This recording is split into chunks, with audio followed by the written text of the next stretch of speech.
Hi friend, this side सी विपुल शाह आ गया हूँ आपके लिए लेके amendment lectures, direct tax amendment lecture for CA inter, CS executive and CA mentor students. ये amendment 2022 जून, दिसंबर, मई, नवंबर exam के लिए एप्लीकेबल है। तो सभी अमेंडमेंट्स मैंने यहाँ पे कवर किए हैं। अब ये वीडियो कैसे देखना है, नोट्स कहाँ पे मिलेंगे, इसके बारे में डिटेल चर्चा करेंगे। चलिए, सबसे पहला आपका जो क्वेश्चन होगा इसके नोट्स कहाँ पे मिलेंगे, तो नीचे मैंने टेलीग्राम का लिंक दिया है। आपका जो भी कोर्स है सीए, सीएस, सीए में, उस लिंक में आप ऐड हो जाओ, वहाँ पे आपको नोट्स मिल जाएंगे। प्लस मेरा वेबसाइट है www.vipulshah.org, वहाँ पे आप फ्री अकाउंट क्रिएट कर सकते हैं। Yes, it's absolutely free. And then you go to download section, वहाँ पे आपको अमेंडमेंट्स मिल जाएंगे। तो दोनों में से आपके लिए जो भी कंफर्टेबल है दोनों करेंगे तो बेटर है, क्योंकि टेलीग्राम में MCQ वगैरह बाकी सारी चीज़ें भी अपडेट होती रहती है। तो दोनों में से आपके लिए जो भी कंफर्टेबल है you can go and download notes. तो सबसे पहले गाइस नोट्स डाउनलोड करना है, उसका प्रिंट आपके सामने रखो, उसके बाद वीडियो देखना है। नाउ टोटल इसके 2 लेक्चर्स है, ये पहला है और एक लेक्चर, 2 लेक्चर्स आपको देखना है। अमेंडमेंट्स बहुत ज़्यादा नहीं है, बट जितने इंस्टीट्यूट ने दिए उतने अपन ने पूरे कवर किए हैं। अननेसेसरी एक्स्ट्रा कुछ भी कवर नहीं किया, जितना रिक्वायर्ड है उतना पूरा कवर किया है। अभी अमेंडमेंट्स के बाद आने वाले जो 2 महीने हैं, अप्रैल एंड मई, मैं आपके लिए कुछ खास अपडेट्स लेके आ रहा हूँ, तो आप इन सबको ध्यान में रखना है। अगर आपको पता है तो अच्छी बात है, अगर नहीं पता है तो ध्यान दो। पहला जो इंपॉर्टेंट अपडेट है, every week Tuesday and Thursday मैं शाम को 7 बजे आपके लिए लाइव सेशन लेता हूँ, जहाँ पे डिफिकल्ट प्रैक्टिकल क्वेश्चन हम सॉल्व करते हैं on GST, custom and direct tax. तो अगर आपने मेरा चैनल सब्सक्राइब नहीं किया, आप फर्स्ट टाइम आए हो, तो इमीडिएटली चैनल को सब्सक्राइब कीजिए, बेल आइकॉन को प्रेस कीजिए, ताकि जब भी मैं लाइव आऊँगा आपको सभी अपडेट्स मिल जाएंगे। ये था पहला अपडेट। सेकंड, अप्रैल महीने में मैं आपको देने जा रहा हूँ फ्री कलरफुल चार्ट्स। यस, तो वो टेलीग्राम ग्रुप में और आपके जो वेबसाइट है, वेबसाइट पे वो चार्ट्स अपडेट हो जाएंगे, आपको उसको डाउनलोड करना है। These are absolutely free colour charts. Yes, covering DT, GST everything, step by step हम ऐड कर रहे हैं। पहले भी हम DT का ऐड कर रहे हैं, GST का जैसे कंप्लीट होगा वो भी ऐड कर दूंगा। अच्छा, खाली आपको चार्ट्स मिलेंगे क्या? नहीं, विपुल सर यूट्यूब पे उसका रिवीजन करवाने वाले हैं। तो आपको इसलिए चैनल सब्सक्राइब करना है, ताकि जब भी मैं लाइव आऊँगा वो चार्ट्स में 6 घंटे में पूरा सिलेबस कैसे कवर होगा मैं आपको सिखाने वाला हूँ। So it will help you a lot. And plus मेरे वेबसाइट पे चैप्टर वाइज टेस्ट सीरीज भी होती है, तो अगर आपने फ्री अकाउंट क्रिएट किया तो वहाँ पे आपको चैप्टर वाइज टेस्ट पेपर मिलेंगे अलॉन्ग विद द सॉल्यूशन, तो आप घर पे बैठ के चैप्टर वाइज टेस्ट भी दे सकते हैं। तो ये थे अप्रैल महीने के अपडेट्स। नाउ मई महीने के इंपॉर्टेंट अपडेट्स क्या है? मई महीने में आपको मैं रिविजन नोट्स देने वाला हूँ colourful for CA, CS, CA में। आपके कोर्स के हिसाब से DT, GST अलग अलग आपको नोट्स मिलेंगे, उसके यूट्यूब पे आपको वीडियोस मिलेंगे। तो ये भी मई महीने में होने वाला है। अदर देन दैट बहुत सारी चीज़ें अपडेट होती रहती हैं। मैं आपको फुल टेस्ट पेपर भी देने वाला हूँ, वो भी वेबसाइट पे अपलोड हो जाएंगे। तो इसलिए आपको पहले करना क्या है, चैनल को सब्सक्राइब कीजिए, बेल आइकन को प्रेस कीजिए, टेलीग्राम ग्रुप ज्वाइन कीजिए एंड मेरे वेबसाइट पे फ्री में अकाउंट ओपन कीजिए। इससे आपको डेफिनेटली फ़ायदा होगा एंड बहुत सारे आपको फ्री में कंटेंट्स मिल जाएंगे, जिससे एग्जाम में आपको मार्क्स मिलने के लिए आसानी होगी। अब इसके बाद इमीडिएटली गाइस मेरा अमेंडमेंट लेक्चर चालू हो जाएगा। मैंने जो लेक्चर रिकॉर्ड किया है वो सभी अमेंडमेंट्स मैंने रिकॉर्ड किए, लेकिन आपको आपके कोर्स के हिसाब से ही अमेंडमेंट देखना है। जो आपके नोट्स में नहीं है वो वीडियो स्किप करके आपको आगे जाना है। So these are the combined amendments for all the students, क्योंकि अमेंडमेंट्स सबके लिए सेम ही होते हैं। Thank you so much and immediately अपन कनेक्ट होने वाले हैं वीडियो में। Thank you. आता बघू हेलो हेलो हेलो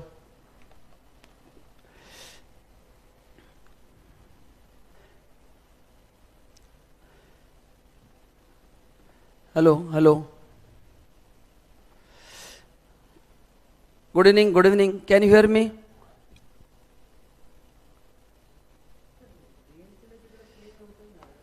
घालतो ना इथे streaming.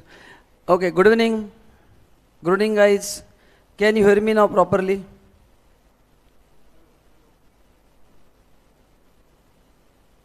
Hello hello hello, good evening.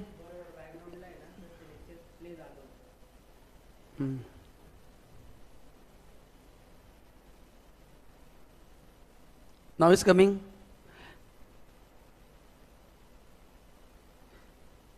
Yes, good evening everyone. कैसे आप सब लोग? Hi friends, good evening. काफ़ी दिनों से मैं आपको मिस कर रहा था और आपको मिलने का मौका ढूंढ रहा था, तो वो मौका मेरे को अमेंडमेंट्स ने दिया। सो आई होप आपने मेरे को काफ़ी मिस किया है। एंड आज अपन आराम से धीरे धीरे करके सभी अमेंडमेंट्स पढ़ने वाले हैं। पहले अपन डीटी के अमेंडमेंट्स कंप्लीट करेंगे, उसके बाद जीएसटी के अमेंडमेंट्स कंप्लीट करेंगे। एंड गुड न्यूज़ इज, बताओ गुड न्यूज़ क्या होगा? Good evening everyone.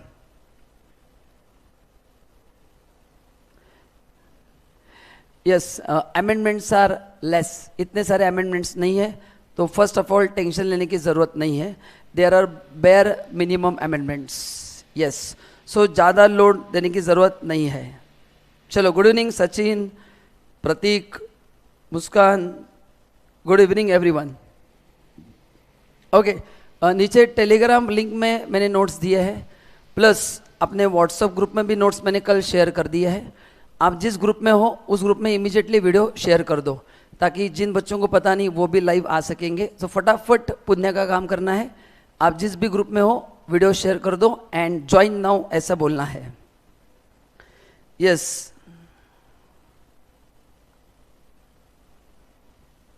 Yes yes yes. चलो, good evening everyone. Okay, and again जैसे अपन ने लास्ट टाइम किया था, इस बार भी एग्ज़ाम के पहले स्पेशल एमसीक्यू सेशन होगा। एंड डीटी जीएसटी के चैलेंजिंग एमसीक्यू अपन अगेन सॉल्व करने वाले हैं। मैंने लास्ट टाइम भी सेशन लिया था, आई होप आपने अटेंड किया है। इस बार भी अपन वो सेशन लेने वाले हैं। एंड वन मोर थिंग, जो मैंने आपको कमिट किया था, आपके चार्ट्स रेडी हो चुके हैं डीटी के। तो मार्च एंड तक अपने सभी ग्रुप में मैं डीटी के चार्ट्स के पीडीएफ भेजने वाला हूँ। ये अपडेटेड है as per finance act 21, and जो आप 2022 एग्ज़ाम के लिए यूज़ कर सकते हो। ठीक है, तो मैंने लास्ट टाइम आपको कहा था कि चार्ट्स पे काम चालू है, तो फाइनली वो 31 मार्च तक आपके ग्रुप में उसका पीडीएफ आ जाएगा। ठीक है, नहीं ये लॉन्ग सेशन नहीं रहेगा दोस्तों, अमेंडमेंट ज़्यादा नहीं हुए, बट मैं अमेंडमेंट्स आपको पूरे डिटेल में पढ़ाने वाला हूँ, वो सेक्शन में पूरा पढ़ाने वाला हूँ, ताकि अगर कोई बंदा सेक्शन भूल गया है तो वो सेक्शन का भी रिवीजन होगा और अमेंडमेंट का भी होगा, तो दोनों काम हो जाएगा। Okay, so shall we go head? Yes Ayushi, revision series भी होगा।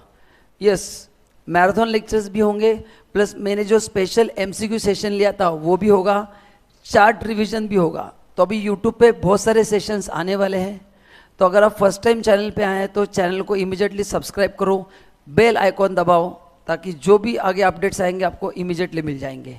ग्रेट, चलो, सो अगर आपकी आज्ञा है तो can I start amendment session? Shall we move on? एक बार सब लोग हाँ बोल दो कि yes sir. Sanjay good evening, Ayushi, Ritika good evening. चलो, तो एक बार सब लोग हाँ बोल दो, फिर मैं आगे बढ़ता हूं। यस, पहले बताओ आपको ये फोटो कैसे लगा? ये मेरा इस बार का नया आइडिया था। बताओ ये फोटो क्या इंडिकेट करता है? ये खुशी की बात है या दुख की बात है? जीएसटी का डीटी के बाद होगा गाइस, तो अगले 10 दिनों में आपके डीटी जीएसटी सभी यूट्यूब पे अपलोड हो जाएंगे, डोंट वरी। यस, ग्रुप में आपको अपडेट आ जाएंगे, है ना। जब भी लेक्चर होगा मैं आपको अपडेट कर दूंगा, जैसे आज किया है। बस आपको लेक्चर को आना है, उसके पहले आपको नोट्स मिल जाएंगे, so don't worry, there will be proper communication. So amendment मेरा जिम्मेवारी है, आपको चिंता करने की जरूरत नहीं है, don't worry. Yes guys, thank you so much. Yes, तो ये फोटो कैसे लगा जरा बताओ?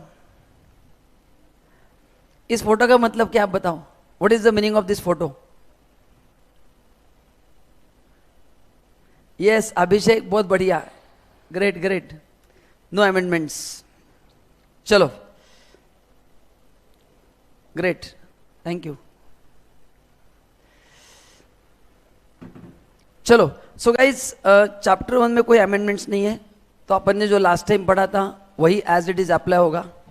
अच्छा, नाउ अच्छा एक पहले मैं बता देता हूँ मैं आपको अप्रैल मंथ एंड में, मार्च में आपको डीटी के चार्ट्स मिल जाएंगे। मैं क्या बता रहा हूँ, ध्यान से सुनना।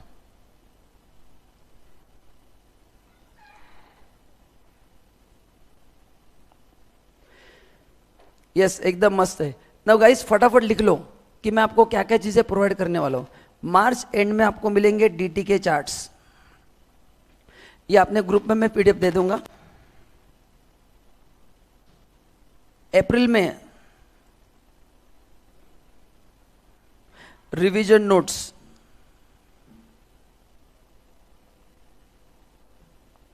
यस, अप्रैल में आपको मैं अपडेटेड रिवीजन नोट्स दूंगा एज पर फाइनेंस एक्ट 21। इसका पीडीएफ ग्रुप में शेयर हो जाएगा। डीटी जीएसटी में जो भी पढ़ाता हूँ आपको हर एक के आपको नोट्स मिलेंगे, तो आपको टेंशन नहीं लेना है, मैं जो जो पढ़ा रहा हूँ आपको मिलने वाला है। तो आपको रिवीजन नोट्स मिलेंगे अप्रैल में। अच्छा, अप्रैल में क्या मिलेंगे? जीएसटी के चार्ट्स। मई में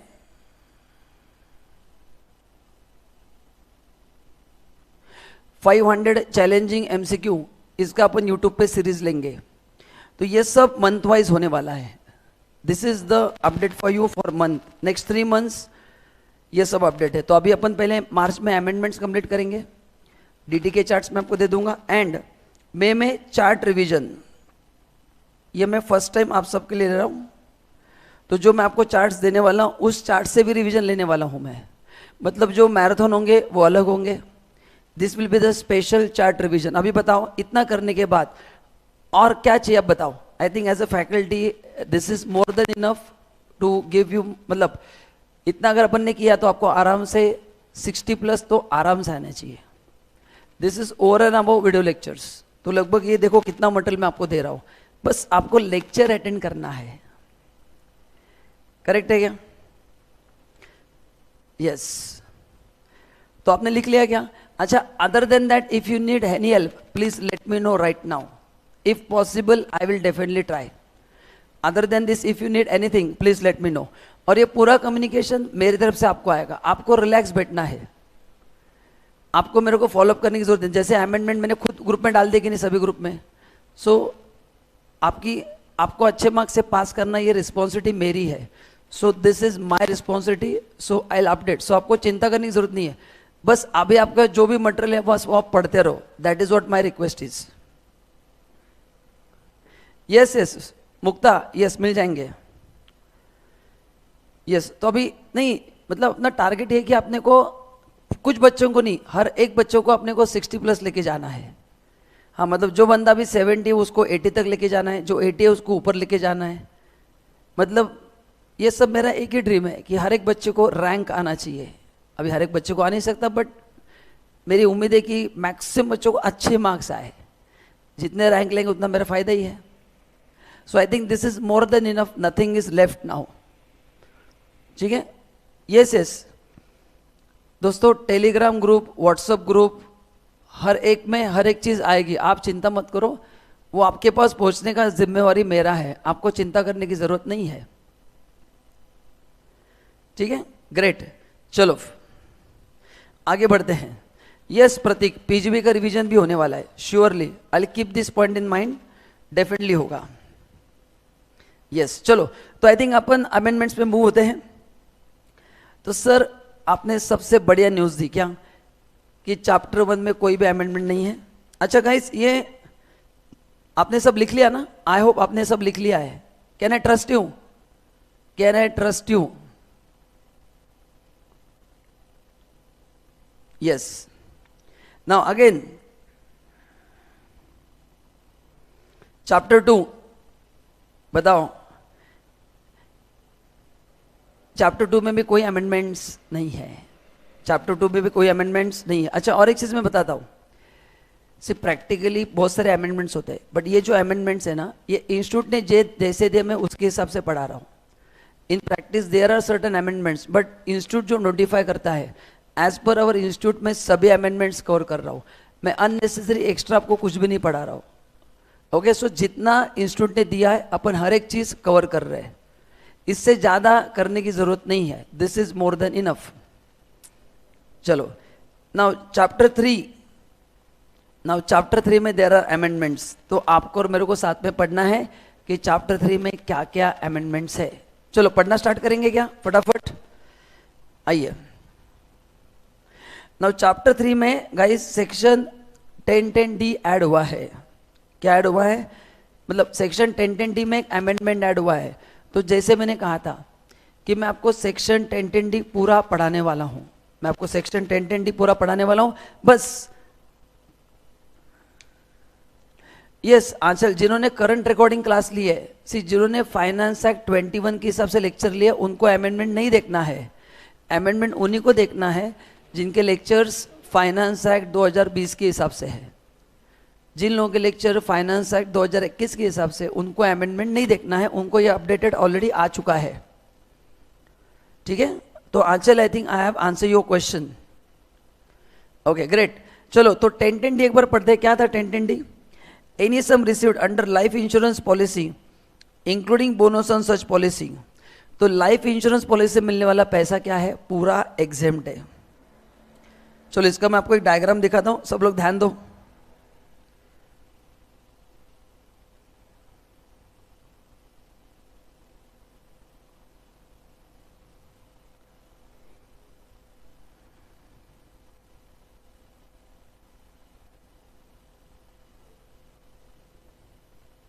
हाँ, तो ये अपन ने ऑलरेडी पढ़ा था, ध्यान दो सब लोग। ये अभी मैं अमेंडमेंट कैसे पढ़ाने वाला हूँ, मैं पूरा सेक्शन पढ़ाने वाला हूँ, मैं खाली अमेंडमेंट नहीं पढ़ाने वाला हूँ। सो सब लोग ध्यान दो। तो ये अपन ने पढ़ा था 1010D, याद है क्या आपको? कि इंश्योरेंस कंपनी से मिलने वाला कोई भी पैसा क्या है? एग्जेम्प्ट है। फिर वो मैच्योरिटी पे हो, सरेंडर वैल्यू हो, आफ्टर डेथ हो या बोनस हो, ये पूरा पैसा क्या है? एग्जेम्प्ट है। बट नीचे जो पॉलिसी लिखा है वो पैसा क्या है? टैक्सेबल है। नीचे जो लिखा है वो क्या है? टैक्सेबल है। चलो देखते अभी क्या है। Any sum received on handicap policy, तो हैंडीकैप पॉलिसी से मिलने वाला पैसा क्या है? टैक्सेबल है। कीमन इंश्योरेंस पॉलिसी, इसका पैसा भी क्या है? टैक्सेबल है। तीसरा, any sum received under insurance, अच्छा कीमन इंश्योरेंस पॉलिसी का मतलब क्या है? ये कंपनी का इंपॉर्टेंट पर्सन है, अगर ये कंपनी में नहीं रहेगा तो कंपनी का काफी नुकसान हो सकता है, करेक्ट ना? तो उसका इंश्योरेंस लिया जाता है, तो उसका जो प्रीमियम है वो उस ऑर्गेनाइजेशन के लिए खर्चा माना गया है। जब वो ऑर्गेनाइजेशन प्रीमियम देता है तब, तो इसका जब पैसा मिलता है तो उसका वो इनकम माना गया है। आपको याद आ गया? ये अपन ने पढ़ा है, मैं अमेंडमेंट तक नहीं पहुंचा हूं, मैं पहले ए एंड बी में हूं। तो ये जो कीमन इंश्योरेंस पॉलिसी है, इससे जो पैसा मिलेगा वो क्या है? वो क्या है? टैक्सेबल है। हैंडीकैप पॉलिसी में भी पैसा टैक्सेबल है। तो जरा फटाफट देखते हैं। तो यहां पे mister X and mister Y,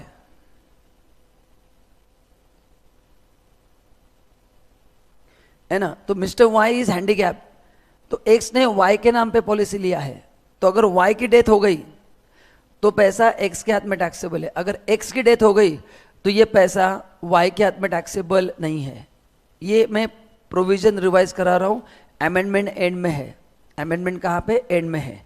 याद आ गया क्या आपको? ठीक है, चलो। तो ये था हैंडीकैप पॉलिसी। उसके बाद ये था कीमन इंश्योरेंस पॉलिसी, याद है क्या आपको? ये कीमन है कंपनी का, तो कंपनी का मतलब ऑर्गेनाइजेशन का। तो जो कीमन है उसका प्रीमियम ऑर्गेनाइजेशन ने दिया है, तो इसका जब पैसा बाद में मिलेगा तो वो क्या होगा? टैक्सेबल होगा। तो ये भी अपन ने पढ़ा है।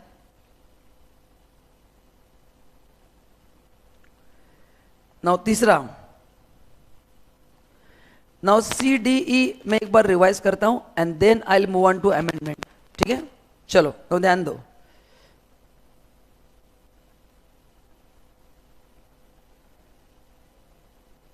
ये वीडियो यूट्यूब पे रहेगा।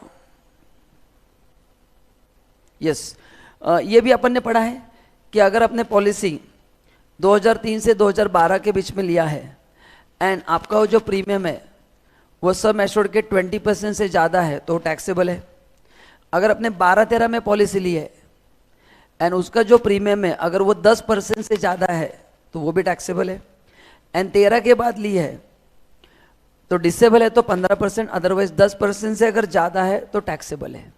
तो ये अपन ने लास्ट टाइम ऑलरेडी पढ़ा था और जिसका मैंने रिवीजन लिया है। तो ये सब आपको याद आ गया क्या? बोलो, फिर मैं अमेंडमेंट्स की तरफ मूव होता हूँ।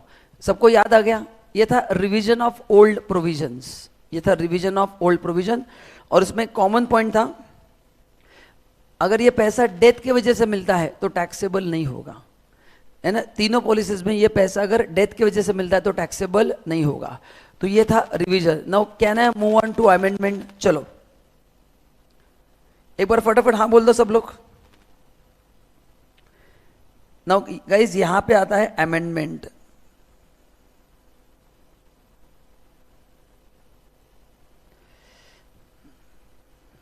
यस बाद में आप देख सकते हैं।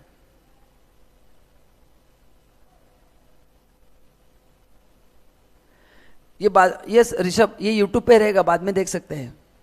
ओके नाउ अभी अमेंडमेंट क्या हुआ है ध्यान से सुनो। अमेंडमेंट हुआ है regarding ULIP.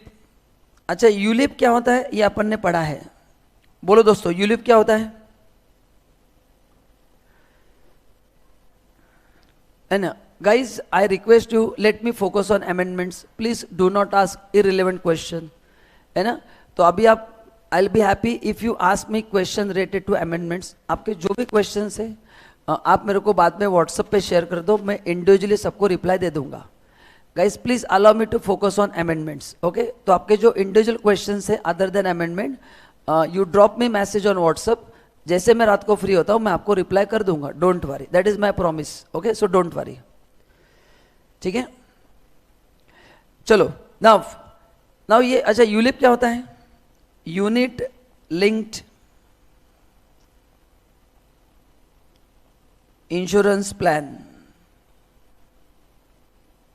Now what is ULIP? It's a combination of investment and insurance. It's a combination of investment and insurance. तो ये जो इंश्योरेंस पार्ट है ना इसमें अमेंडमेंट हुआ है, क्योंकि LIC का जो इंश्योरेंस का पैसा था वो एग्जेम्प्ट था एंड कुछ इंश्योरेंस पॉलिसी का पैसा टैक्सेबल था। कौन सा इंश्योरेंस का टैक्सेबल था? जिसका प्रीमियम 20% से ज़्यादा है, 10% से ज़्यादा है, 15 से ज़्यादा है, वो टैक्सेबल था।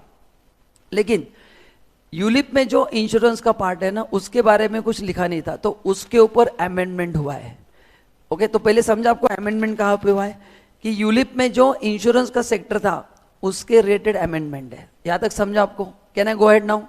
ओके तो देखो अभी अमेंडमेंट क्या हुआ है। The amendment given below are applicable only in case of ULIP.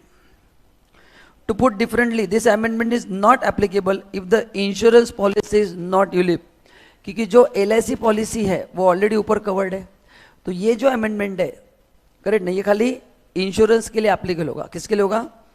Insurance के लिए एप्लीकेबल होगा। ULIP has been defined for this purpose as an insurance policy which has component of investment and insurance। ये आपको already पता है। बताओ पता है कि नहीं आपको? कि हाँ सर हमको ये पता है कि यूलिप में इंश्योरेंस भी रहता है और इन्वेस्टमेंट भी रहता है, ठीक है। नाउ अभी देखो अमेंडमेंट क्या हुआ है। The fourth provision has been inserted in clause 10D of section D to provide that exemption in this clause shall not apply with respect of any ULIP provided after 1 February 21। Guys ध्यान दो सब लोग, ये जो ULIP का amendment है ये उन्हीं यूलिप पॉलिसी के लिए एप्लीकेबल है जो आपने नए लिए हैं 1 फरवरी 2021 के बाद।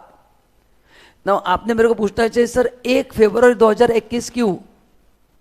क्योंकि अपना जो बजट है वो फरवरी में आता है, तो ये 1 फरवरी का अमेंडमेंट है। बजट अपना 1 फेब को आता है, तो उसके बाद ये अमेंडमेंट एप्लीकेबल हुआ है। तो अभी अगर आप कोई इंश्योरेंस यूलिप पॉलिसी लेते हो तो टैक्सेबल है। जिन्होंने पहले लेकर रखा है उनको टैक्सेबल नहीं किया है। उसमें भी इंश्योरेंस का पार्ट था बट गवर्नमेंट यहाँ पे लाना भूल गई थी, या गवर्नमेंट उसको टैक्स फ्री रखना चाहती थी। उनका मोटिव क्या था अपने को नहीं पता, या तो गवर्नमेंट भूल गई थी या फिर वो इंटेंशनली उन्होंने बाहर रखा था। ओके वो अपने को लेना देना नहीं है। तो अभी जो भी अमेंडमेंट है ये कब अप्लाई होगा? इफ इट इज आफ्टर 1 फरवरी 2021 के बाद अब जो भी यूलिप पॉलिसी लोगे उसके लिए अप्लाई होगा। If the premium payable for any of the previous year of the term of the policy exceed 2,50,000। Guys देखो क्या बोला है, अगर आपका एनुअल प्रीमियम 2.5 लाख से ज्यादा है तो मिलने वाला यूलिप का पैसा टैक्सेबल होगा। सो ये एग्जाम में पूछ सकते हैं 2.5 लाख। अभी ड्यूरिंग द टर्म का मतलब क्या है? अच्छा मैं आपसे जानना चाहता हूं, can you tell me what is the meaning of during the term? Can you guess I know amendments पढ़ाना मेरा ही काम है, मैं जस्ट पूछ रहा हूँ, I am just taking a chance. What is the meaning of during the term? Guys ULIP में ना ऐसा ऑप्शन रहता है कि आप इन बिटवीन टॉपअप कर सकते हो. मतलब मेरा सालाना प्रीमियम 2 लाख ही है तो टैक्सेबल नहीं होगा, बट अगर मैंने बीच में टॉपअप कर दिया और मैंने मेरा 3 लाख रुपए भर दिया तो 2.5 लाख के ऊपर गया कि नहीं, तो फिर मिलने वाला पैसा टैक्सेबल होगा. सो पूरा जो मैंने 20 साल का पॉलिसी लिया है यूलिप का, तो हर साल 2.5 लाख के ऊपर नहीं होना चाहिए. क्या लिखा देखो, during the term of the policy, 20 साल में कौन से भी एक साल में भी अगर मेरा प्रीमियम 2.5 लाख के ऊपर चला गया तो यूलिप का मिलने वाला पैसा टैक्सेबल होगा. बोलो आपको समझा कि नहीं? I am waiting for you reply, then only I go ahead. बोलो फटाफट.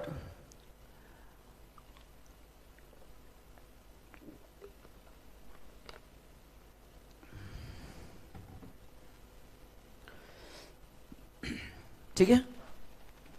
Now the fifth proviso has been inserted to provide that if the premium is payable by person for more than 1 ULIP.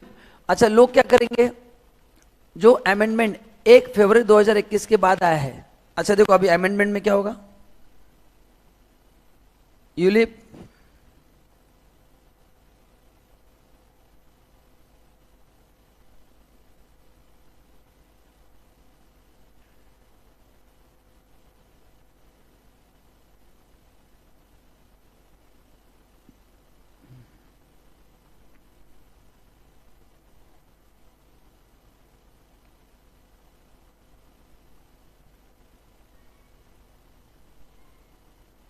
तो ये आपको लिखना है कि कौन से यूलिप टैक्सेबल है. जो 1 फरवरी 2021 के बाद जो यूलिप पॉलिसी इशू किया है वो टैक्सेबल है. कब? Premium exceed 2,50,000.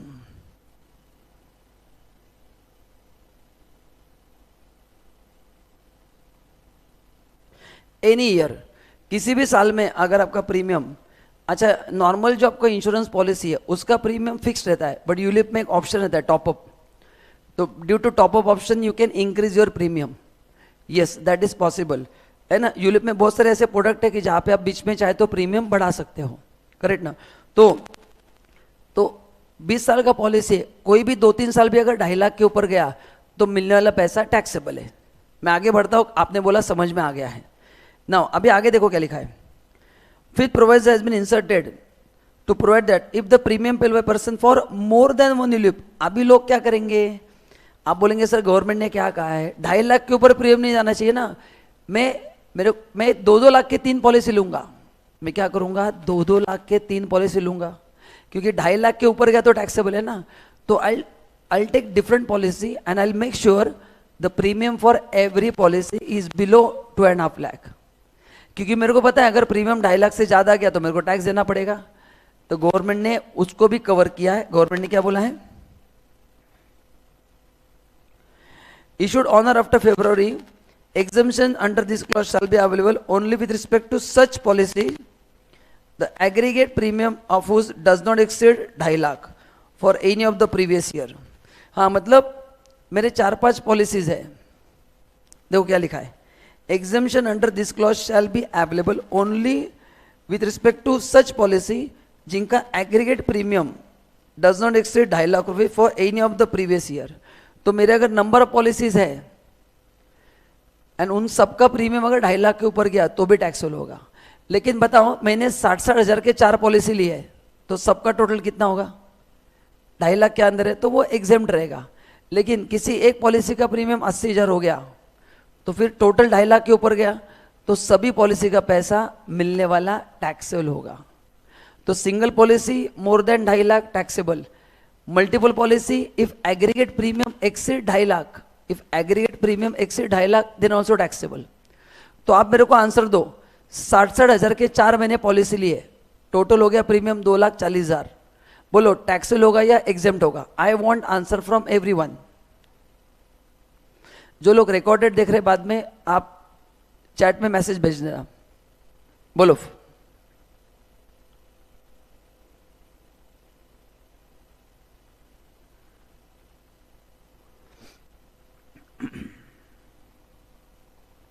तो एग्जेम्प्ट होगा, यस क्या होगा वो एग्जेम्प्ट होगा, एंड 2.5 लाख के ऊपर गया तो taxable.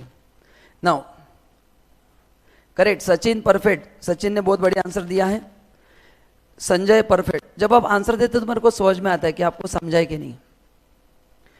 6th provision has been inserted to provide that above restriction of 4th and 5th provision shall not apply to any sum received on the death of the person। हाँ, जो LIC में वो यहाँ पे भी है कि जो 4th प्रोवाइजो है एंड 5th प्रोवाइजो है उसमें 2.5 लाख के ऊपर है तो टैक्सेबल है, लेकिन अगर ये पैसा डेथ की वजह से मिलता है तो अगेन एग्जेम्प्ट होगा, लाइक इंश्योरेंस पॉलिसी। देखो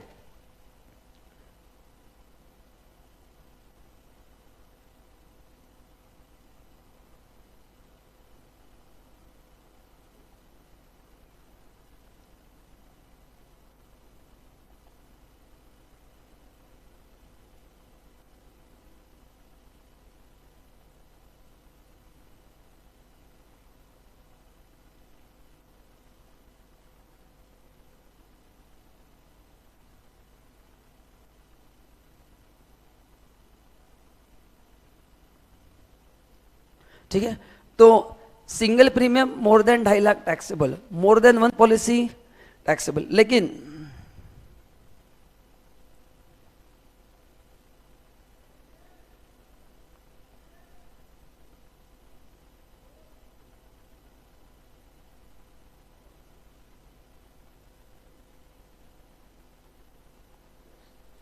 ये एग्जेम्प्ट है। एग्जेम्प्ट कब है? If it is received during death then it is exempt. अगर डेथ की वजह से मिला है तो क्या है वो एग्जेम्प्ट है। ठीक है, आई होप आपने लिख लिया है। अब एक बार लिख लो उसको फटाफट, फिर मैं आगे बढ़ता हूं।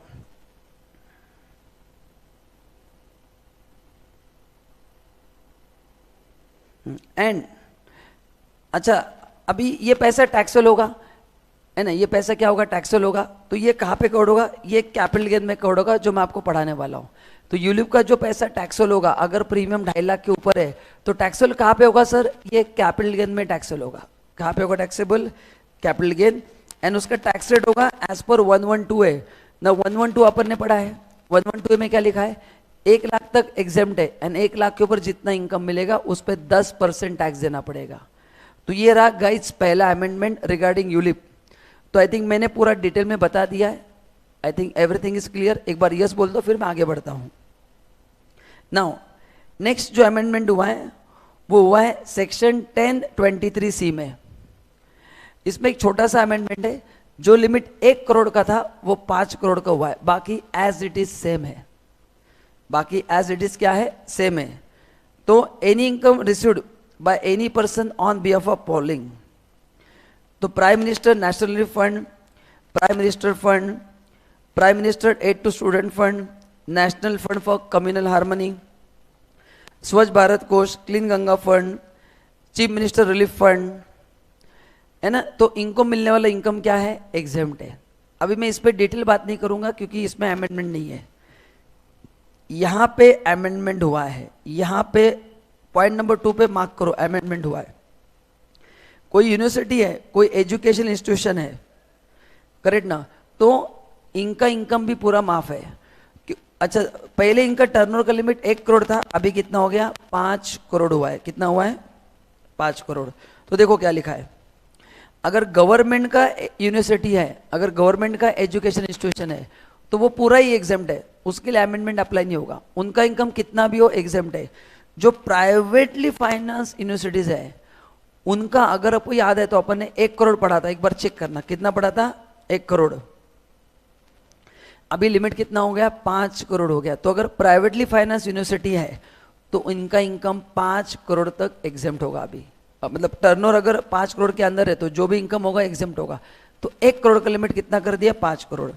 एंड 5 करोड़ के ऊपर है एंड प्राइवेटली फाइनेंस्ड है, अगर chief commissioner of income tax ने अप्रूवल दिया तो वो भी एग्जेम्प्ट होगा। तो सेक्शन 1023C में पहला अमेंडमेंट क्या है कि जो यूनिवर्सिटी है, जो एजुकेशन इंस्टीट्यूशन है, उनका 1 करोड़ का लिमिट कितना किया गया? 5 करोड़ किया गया। कितना किया गया? 5 करोड़। सिमिलर अमेंडमेंट हॉस्पिटल के लिए भी किया है। सेम, अगर हॉस्पिटल में सेम था, गवर्नमेंट हॉस्पिटल का इनकम पहले भी एग्जेम्प्ट था, आज भी एग्जेम्प्ट है। जो प्राइवेटली फाइनेंस हॉस्पिटल है, अगर उनका इनकम मतलब उनका टर्नओवर पहले 1 करोड़ का लिमिट था, अभी लिमिट 5 करोड़ कर दिया, तो 5 करोड़ के ऊपर है तो टैक्सेबल, अप टू 5 करोड़ है तो क्या होगा, एग्जेम्प्ट होगा। क्या होगा, एग्जेम्प्ट होगा। तो 5 करोड़ के ऊपर है तो क्या होगा, टैक्सेबल होगा, 5 करोड़ के अंदर है तो क्या होगा, एग्जेम्प्ट होगा। बस, बाकी कोई अमेंडमेंट नहीं है, ये 5 करोड़ का लिमिट हो चुका है बस। तो इज दिस क्लियर? तो बताओ गाइस, फटाफट टाइप करके भेजो। 1023 से में आपको क्या चेंज करना है, कुछ भी नहीं, जो अपने पुराने नोट्स थे ना, जहां पे लिमिट टर्नओवर का 1 CR था, फिर वो यूनिवर्सिटी हो या हॉस्पिटल, वो लिमिट को एनहांस करके कितना किया, 5 करोड़। तो प्राइवेटली फाइनेंस यूनिवर्सिटी हो या अदर देन गवर्नमेंट हॉस्पिटल हो, अगर उनके एनुअल रिसीट 5 करोड़ तक है तो मिलने वाला इनकम एग्जेम्प्ट है, 5 करोड़ के ऊपर टैक्सेबल है, एंड 1-2 एक्सेप्शंस है उसमें। चलो नाउ ये नए सेक्शन ऐड किए गए हैं, ये अमेंडमेंट नहीं है, ये नए सेक्शन इंसर्ट किए गए हैं, जो आपने को पढ़ना है, बहुत ही सिंपल है। तो फाइनेंस एक्ट 21 ने section 1040D and section 1040E add किया गया है। देखो क्या है। ओके, तो पहले तो क्लियर अमेंडमेंट्स, कोई डाउट? एक बार फटाफट लिख दो कि yes sir everything is clear, है ना। आप जरा कमेंट करेंगे तो हमको एनकरेजमेंट मिलता है। सो अगर क्लियर है तो लिख दो yes sir we have understood. If you have any question वो भी भेज दो। Great, thank you so much Isha, thank you so much. देखो section 1048, by virtue of this provision any income accruing arising to an institution established for financing the infrastructure and development will not be chargeable to tax for the period of 10 consecutive assessment year beginning from the assessment relating to which in which sub institute is set up। मतलब अब देखो, India को अगर growth करना है तो infrastructure सबसे important है। तो अभी गवर्नमेंट ने क्या किया कि कोई इंस्टीट्यूशन एस्टेब्लिश करता है जिसका काम क्या है, फाइनेंस करना फॉर इंफ्रास्ट्रक्चर डेवलपमेंट, करेक्ट ना। हाँ, financing the infrastructure development, but कौन सा development, setup under the act of parliament and notified by central government. हाँ, मतलब कोई भी नहीं, मैंने जाके मेरा फंडिंग स्टार्ट कर दिया, नहीं, ऐसा फाइनेंसिंग इंस्टीट्यूशन जो पार्लियामेंट के एक्ट में नोटिफाई किया है, सेंट्रल गवर्नमेंट ने नोटिफाई किया है, and setup under the act of parliament. हाँ, तो एंड अगर उन्होंने फाइनेंसिंग किया for infrastructure and development projects, तो उनको अगले 10 साल तक मिलने वाला इनकम क्या है, एग्जेम्प्ट है। बस इसका लॉजिक यही है, गवर्नमेंट को पता है कि if you want to grow fast you need good infrastructure, and उसके लिए लगता है पैसा। तो ये अगर इंस्टीट्यूट एस्टेब्लिश किया गया और इनका इनकम अगर अपन एग्जेम्प्ट कर देते हैं तो naturally funds will be easily available and growth fast होगा। So this section is introduce from economy point of view, कि ताकि वो ग्रोथ फास्ट हो। This is enough as a student level, practically there are many issue, but अपने को एक मैं amendments as a student level आपको पढ़ा रहा हूँ, प्रोफेशनली इसके इंटरप्रिटेशन अलग अलग है, बट अपने लिए इतना मोर देन इनफ है। तो ये मैं जो भी पढ़ा रहा हूँ is purely from exam point of view, जितना आपको रिक्वायर्ड है उसके हिसाब से पढ़ा रहा हूँ। अननेसेसरी आपको मैं बर्डन नहीं करना चाहता हूँ, क्योंकि ऑलरेडी अपन बहुत सारा पढ़ रहे हैं। नाउ 1048 भी नया ऐड किया गया है।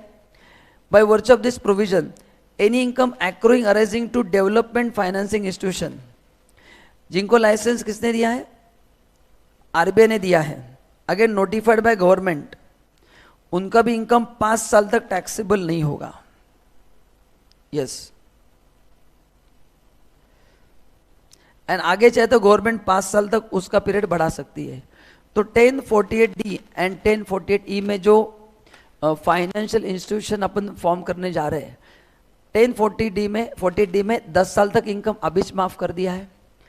1048E में जो है डेवलपमेंटल फाइनेंशियल इंस्टीट्यूशन, इसके डिटेल में अपने को जाने की जरूरत नहीं है, ठीक है। जो जिसका लाइसेंस आपको आरबीआई देगा, ऊपर का जो है वो एक्ट ऑफ द पार्लियामेंट है, नोटिफाइड बाय सेंट्रल गवर्नमेंट। ये जो फाइनेंशियल इंस्टीट्यूशन है ये आरबीआई आपको लाइसेंस देगा फॉर स्पेसिफिक पर्पस। तो इनका इनकम अभी 5 साल एग्जाम्ड है, एंड अगर वो चाहे तो 5 साल से एक्सटेंड कर सकते हैं। तो ये एग्जाम में क्वेश्चंस आने वाले हैं कि 1040D में 10 साल, 1040E में 5 साल, फर्दर एक्सटेंडेबल बाय 5 साल। याद रहेगा सबको? याद रहेगा सबको? चलो ना, एक छोटा सा अमेंडमेंट हुआ है इन असेसमेंट ऑफ ट्रस्ट। हालांकि ये असेसमेंट ऑफ ट्रस्ट इतने बड़े मार्क्स के लिए आता नहीं है, तो जितना रिक्वायर्ड है मैं आपको उतना ही पढ़ाता हूँ। तो चैप्टर 3 के चार सेक्शन में अमेंडमेंट्स हुए, सब समझ में आ गए? चैप्टर 1 में कोई अमेंडमेंट नहीं, 2 में कुछ नहीं, चैप्टर 3 में there were 4 amendments as per the institute guideline, मैंने सब कवर किए हैं। तो ये जो भी मैंने अमेंडमेंट्स पढ़ा है it is as per the institute, उन्होंने जितना दिया उतना अपन ने कवर किया। अमेंडमेंट तो बहुत सारे होते हैं बट अपन जो रिक्वायर्ड है उतना ही पढ़ रहे हैं।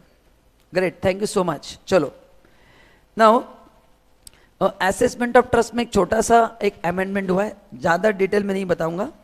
करेक्ट ना? अपन ने पढ़ा था कि 2 तरह के कॉन्ट्रीब्यूशन होते हैं। Yes, thank you so much guys. Deepak thank you. तो आप जैसे अच्छे स्टूडेंट्स होते हैं इसलिए ये सेशन लेने में मजा आता है। करेक्ट ना?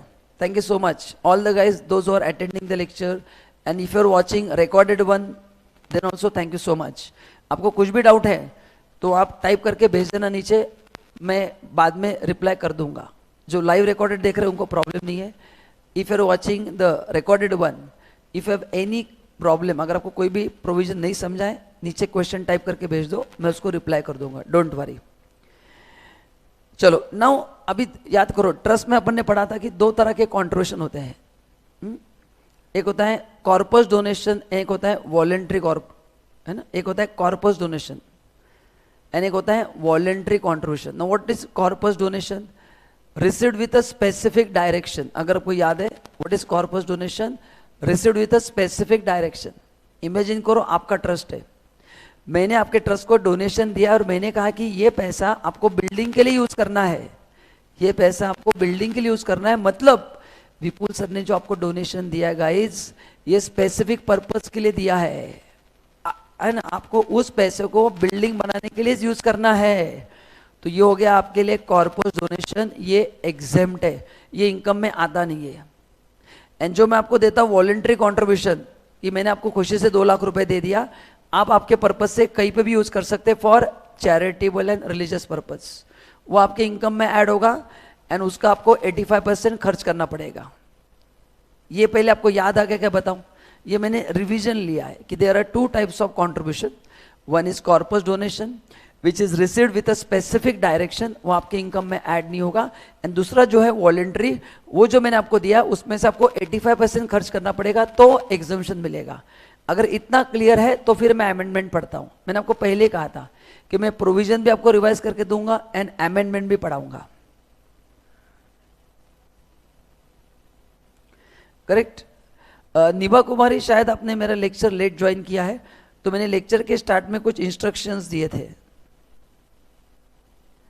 है ना, कि अदर देन अमेंडमेंट्स आपके जो भी डाउट्स है आप मेरे को लेक्चर के बाद व्हाट्सअप करना। I will be happy to answer your doubts. Right now I request you to ask me any doubt related to amendment. अभी अपन जो कर रहे हैं उसको पहले परफेक्ट करते हैं। चलो तो अभी मैं अमेंडमेंट पढ़ता हूं। Section 11(1)(d provide that the voluntary contribution made with a specific direction that they shall form part of corpus of the trust shall not be included in the income of the trust। जो मैंने कहा था,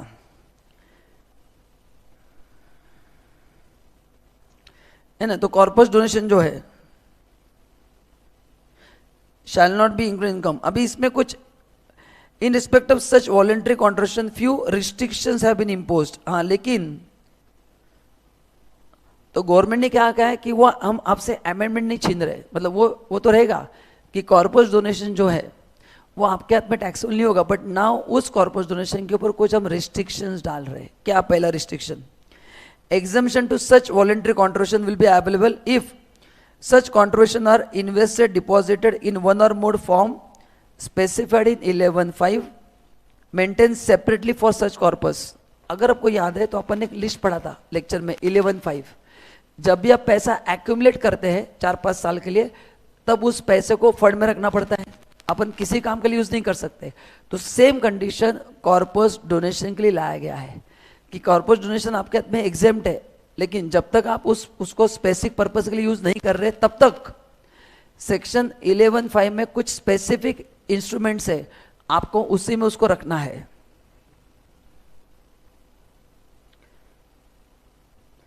application out of such corpus shall not be considered as application for charitable and religious purpose. हाँ, मतलब क्योंकि ये income है नहीं ना, ये मिलते समय इनकम है नहीं, है ना, इसलिए दिया है।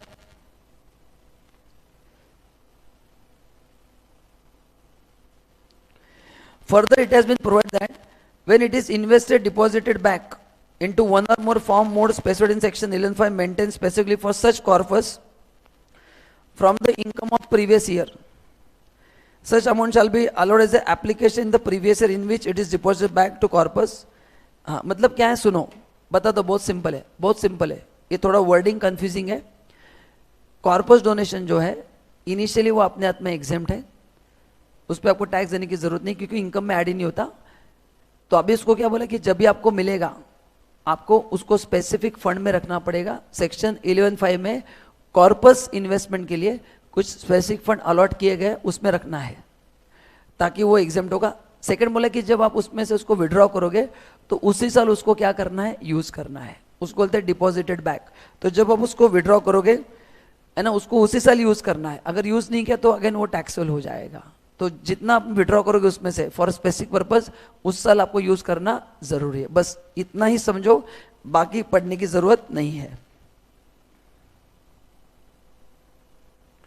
तो ये पार्ट आपने नहीं पढ़ा तो भी चलेगा। सो this is the simple amendment. चलो नाउ गाइस आगे बढ़ते हैं। Chapter 4 salary. तो गाइस मैं आपको बताना चाहता हूं कि अमेंडमेंट का ज्यादा लोड मत लो, ज्यादा हेवी अमेंडमेंट्स नहीं है, ना डीटी में है, ना जीएसटी में है, ना कस्टम में है। आपको लोड लेने की जरूरत नहीं, मैं यहाँ पे बैठा हूँ, एक एक अमेंडमेंट में आपको एक्सप्लेन कर रहा हूँ, ठीक है। तो यहाँ तक अगर क्लियर है तो सब लोग टाइप करके भेजो फर्स्ट 3 चैप्टर क्लियर, ताकि मेरे को थोड़ा अच्छा लगेगा। पहले 2 में तो अमेंडमेंट है नहीं। Even if you are watching recorded one, I will be happy if you send nice message भी भेजो और आपके क्वेरीज भी भेजो। चलो तब तक मैं आगे बढ़ता हूं ना। आगे बढ़ते चैप्टर 4। चैप्टर 4 के अमेंडमेंट्स के अपन देखते हैं। सैलरी,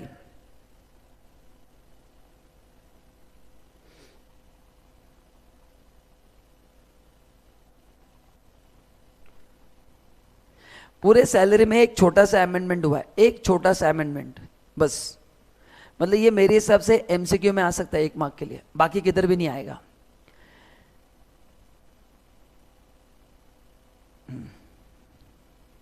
अभी देखो क्या लिखा है। The above provision of section 10, 11, 12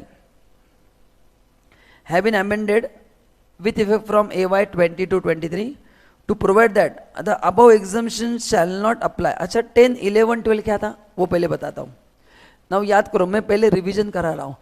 10, 11, 12 था, याद करो, recognise provident fund and statutory provident fund. Guys पहले अपन थोड़ा रिवीजन करते हैं।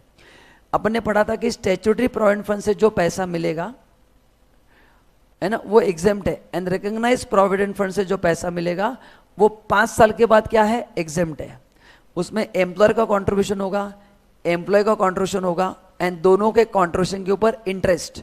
ये जो सभी चीजें हैं, स्टैट्यूटरी का ऑलवेज एग्जेम्प्ट है, रिकॉग्नाइज का 5 साल के बाद एग्जेम्प्ट है, and if you withdraw money within 5 years from recognise, उसका ट्रीटमेंट होगा एज पर अनरिकॉग्नाइज्ड।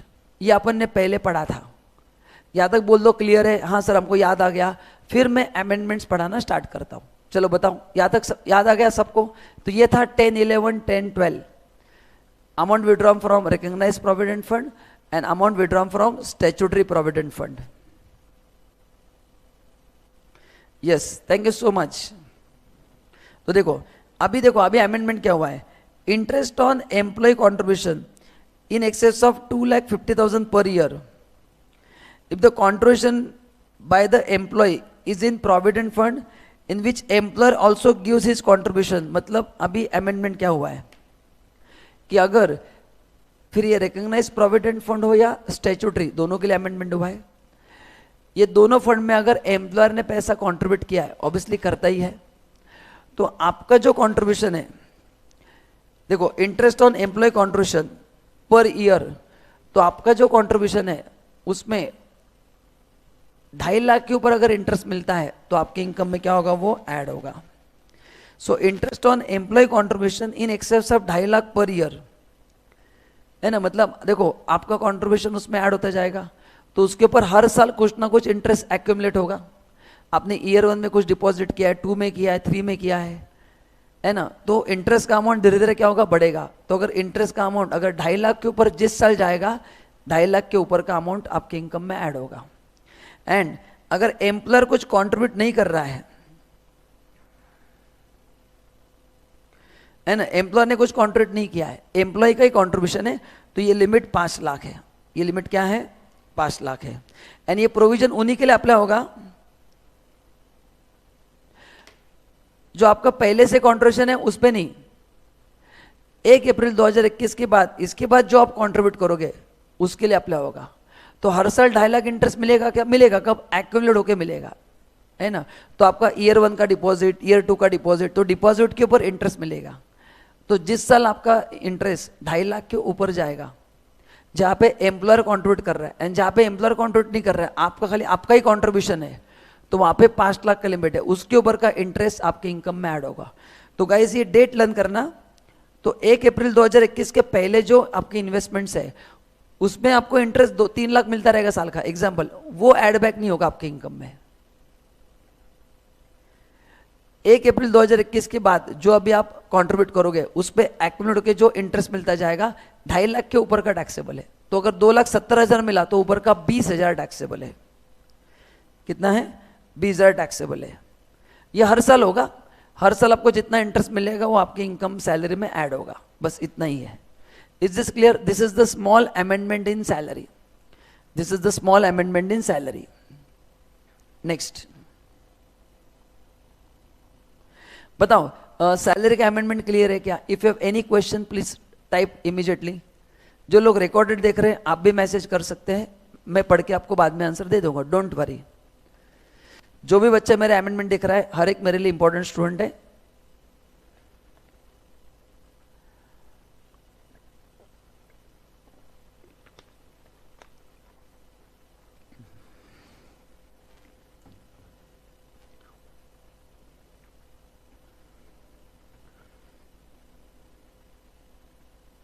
चलो great, thank you so much.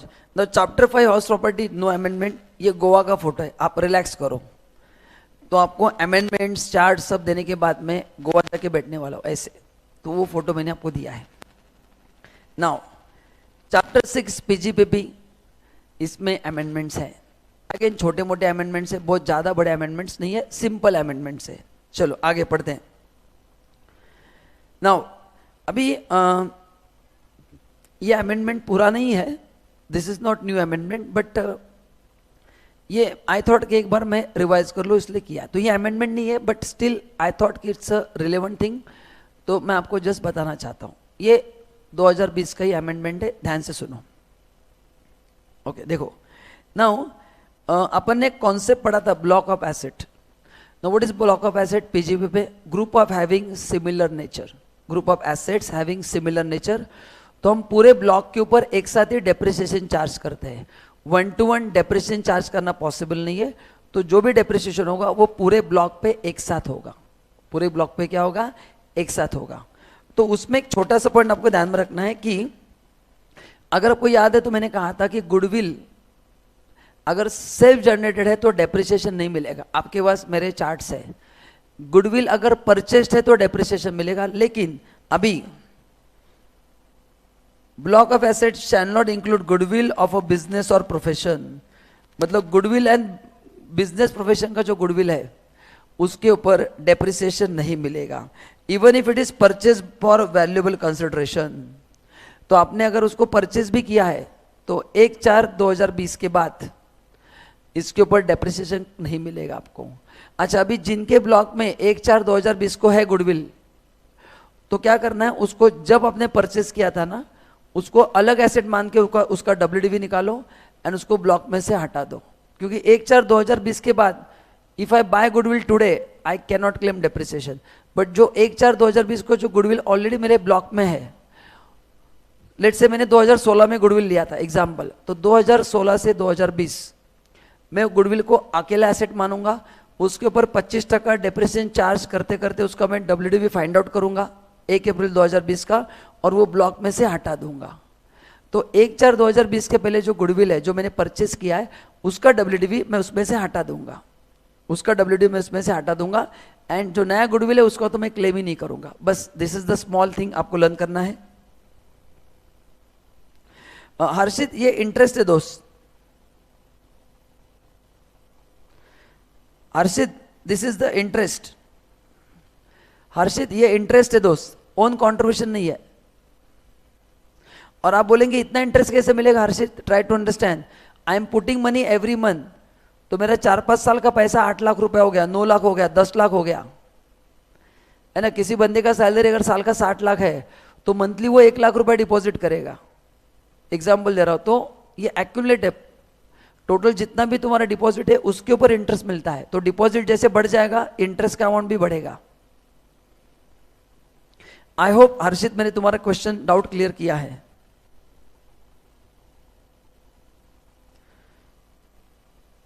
चलो तो गाइज ऐसे ही आप क्वेश्चन पूछते रहो, मतलब मेरे को अच्छा लगता है कि जब आप डाउट पूछते हैं, दैट शोज कि आप सिंसियरली लेक्चर देख रहे हो, ठीक है।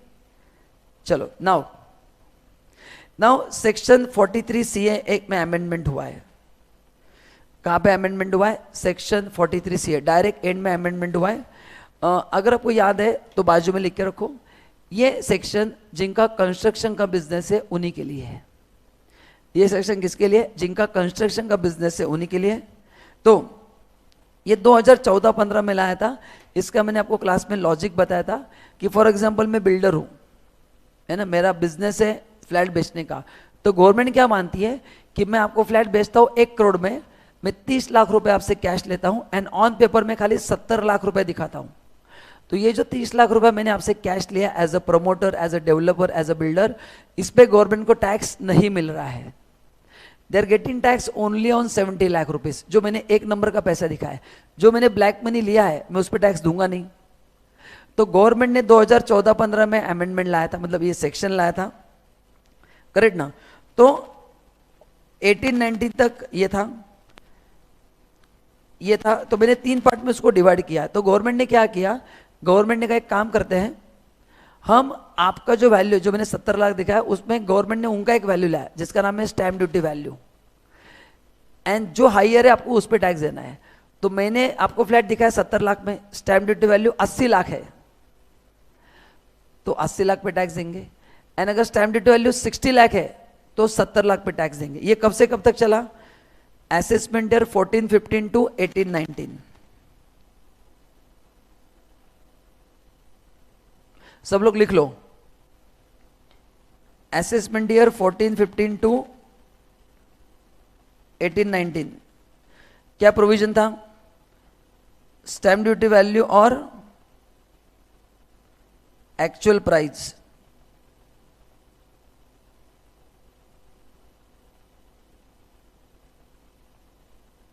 Which ever is higher.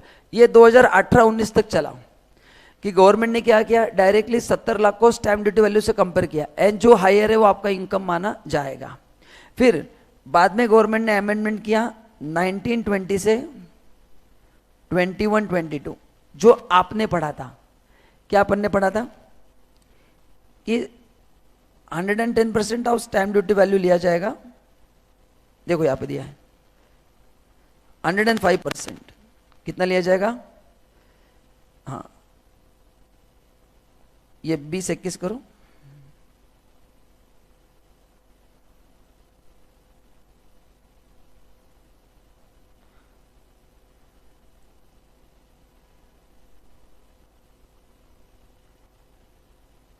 हाँ। तो 1920 एंड 2021 क्या था, अगर स्टैम्प ड्यूटी वैल्यू आपके प्राइस मतलब स्टैम्प ड्यूटी वैल्यू का 105% किया जाएगा, उससे अगर आपका प्राइस ज़्यादा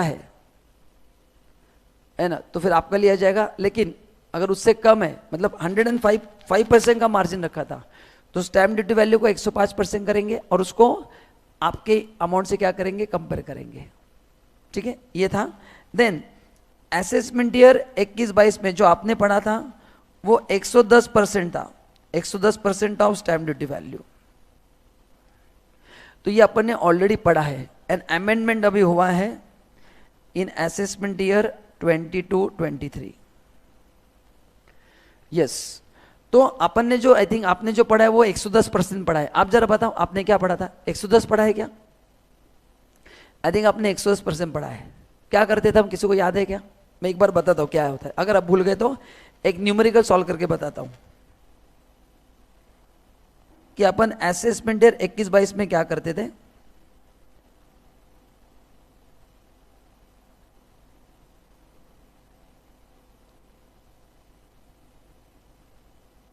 लेट्स से मैंने बुक्स ऑफ अकाउंट्स में फ्लैट का सेल प्राइस 90 लाख दिखाया। यह है मेरा स्टैम्प ड्यूटी प्राइस, ये क्या है मेरा स्टैम्प ड्यूटी प्राइस, बराबर है। स्टैम्प ड्यूटी वैल्यू मेरा है लेट्स से 80 लाख है। कितना है? 80 लाख। तो इसको 110% लिया जाएगा।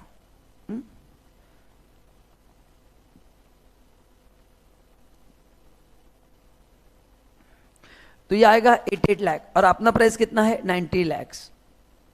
तो अपना प्राइस उनसे ज्यादा है ना, तो यहां पे इनकम कितना माना जाएगा? यहां पे इनकम लेंगे 90 लाख। क्यों? As it exceeds 88 lakh. याद आ गया क्या आपको? मैं आपके लिए रिवीजन ले रहा हूं, आपको याद आ गया? तो स्टैम्प ड्यूटी वैल्यू 80 लाख दिया, उसका मैंने 110% किया, 88 लाख आ गया। इस 88 को मेरे प्राइस से कंपेयर किया, मेरा प्राइस उससे भी ज्यादा है, तो 90 लाख रुपीस लिया जाएगा।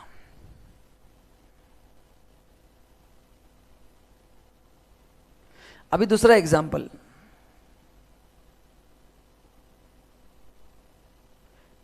सेल प्राइस 90 लाख है and stamp duty value is 85 lakh. कितना है स्टैम्प ड्यूटी वैल्यू? 85 लाख। चलो now do it 110% of 85 lakh. करो फटाफट, कैलसी निकालो।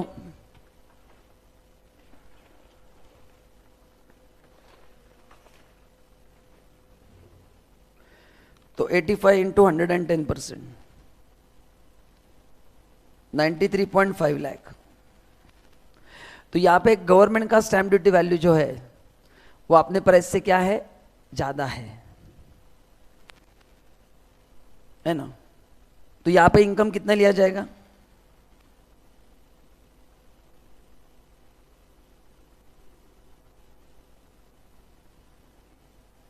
अच्छा अभी देखो, अच्छा एक काम करो, थोड़ा सा गड़बड़ हो गया। एक काम करो, ये क्वेश्चन चेंज करो, ये क्वेश्चन चेंज करो, है ना। एक चेंज करो इस क्वेश्चन में, ये क्वेश्चन चेंज करो। मैं ये कट करो, मैं आपको वापस लिख के देता हूं। जो लिखा उसमें एक टेक्निकल इशू हो गया, कट कर दो, मैं नया क्वेश्चन दे रहा हूं, ध्यान से सुनो। लिखो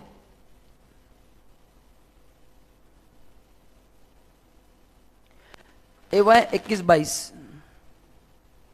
क्वेश्चन नंबर 1।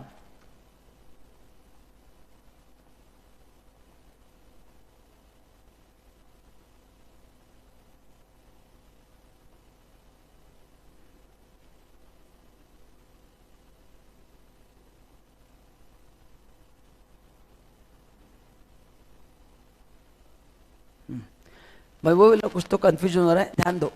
अभी सब लोग ध्यान दो, वो पुराना क्वेश्चन डिलीट कर दो, मैं नया क्वेश्चन दे रहा हूं। उसमें गलती हो गई तो उसको हटा दो। हाँ अभी देखो, मैंने सेल किया 1 करोड़ में।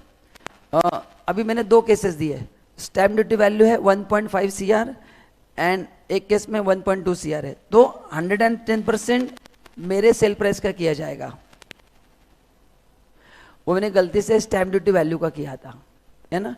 110% किसका किया जाएगा? सेल प्राइस का किया जाएगा। तो 110% ऑफ 1 CR कितना आएगा? 1.1 CR। 1.1 CR आएगा। हाँ अभी इसको और स्टैम्प ड्यूटी वैल्यू को कंपेयर करना है। तो अभी इस केस में देखो, पहले केस में स्टैम्प ड्यूटी वैल्यू 1,05,00,000 की है, so is it with in 10%? Yes, आपके प्राइस में और गवर्नमेंट के प्राइस में अगर 10% का अंतर है तो आपका प्राइस एक्सेप्ट किया जाएगा, करेक्ट ना? तो पहले केस में सेल प्राइस कितना लिया जाएगा? 1 CR आपका प्राइस लिया जाएगा, क्योंकि आपका प्राइस 1 करोड़ है एंड गवर्नमेंट का प्राइस 1.5 CR है, तो 10% के अंदर डिफरेंस है। लेकिन सेकंड केस में 1.2 CR लिया जाएगा, क्योंकि आपका स्टैम्प ड्यूटी वैल्यू, आपका वैल्यू गवर्नमेंट के मतलब स्टैम्प ड्यूटी वैल्यू से कम है। स्टैम्प ड्यूटी वैल्यू 1.2 CR है एंड आपके प्राइस का 110% भी किया तो 1.10 CR है। तो आपका प्राइस का 110% भी किया तो भी स्टैम्प ड्यूटी वैल्यू से कम है, मतलब आपने ब्लैक में पैसा लिया है, तो यहाँ पे होगा 1.2 CR। आपको दोनों समझा क्या, बताओ पहले? ये एक्चुअली मैं अमेंडमेंट नहीं पढ़ा रहा हूँ, ये पुराने प्रोविजन में याद करा रहा हूँ। तो क्या करना है वापस बताता हूँ। आपने सेल प्राइस का 110% करो, तो अपना सेल प्राइस 1 करोड़ है, उसका 110% आएगा 1.1 CR, 1,10,00,000। उससे स्टैम्प ड्यूटी वैल्यू कम है तो आपका प्राइस लिया जाएगा जो 1 CR है। तो पहले केस में हुआ। सेकंड केस में स्टैम्प ड्यूटी वैल्यू आपके प्राइस से ज़्यादा है 1.2 CR, तो फिर वो लिया जाएगा, वो लिया जाएगा। ऐसे प्रोविजन काम कर रहा है। Is this clear to everyone? And अभी मैं आपको पढ़ाऊंगा इसमें अमेंडमेंट क्या हुआ है। ये क्लियर है क्या, पहले बताओ? इसका रिवीजन क्यों किया? ये पूरा हटा ही नहीं है, ये भी है और नया अमेंडमेंट भी है।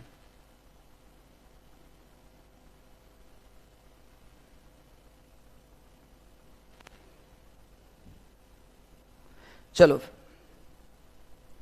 नाउ देखो, अभी अमेंडमेंट क्या हुआ है। ये 100 का 120 हुआ है for following condition. 110 has been increase to 120 if following condition are satisfied. पहला, transfer of residential house take place during November 20 to June 21। हाँ, तो नवंबर 2020 से जून 2021 इस पीरियड में अगर कोई एसेट ट्रांसफर हुआ है तो इसके लिए खाली 110 का 120 होगा। तो ये एग्जाम में आपको लर्न करना है कि 110 का 120 ये लिमिटेड पीरियड ऑफर था, नवंबर 20 से जून 21। Such transfer is by way of first time allotment of residential unit to any person. मतलब ये सेकंड नहीं था, नया फ्लैट था। दिस फर्स्ट टाइम अलॉटमेंट मतलब नया घर आपको दिया first time. The consideration received or accruing as a result of such transfer does not exceed 2 crore. Total value flat का 2 करोड़ के अंदर है। तो अगर ये तीनों कंडीशन फुलफिल होती है तो 110 का परसेंट 120 लिया जाएगा। What is the first condition? Transfer takes place between November 20 to June 21, correct. Second, ये नया घर बिल्डर आपको दे रहा है।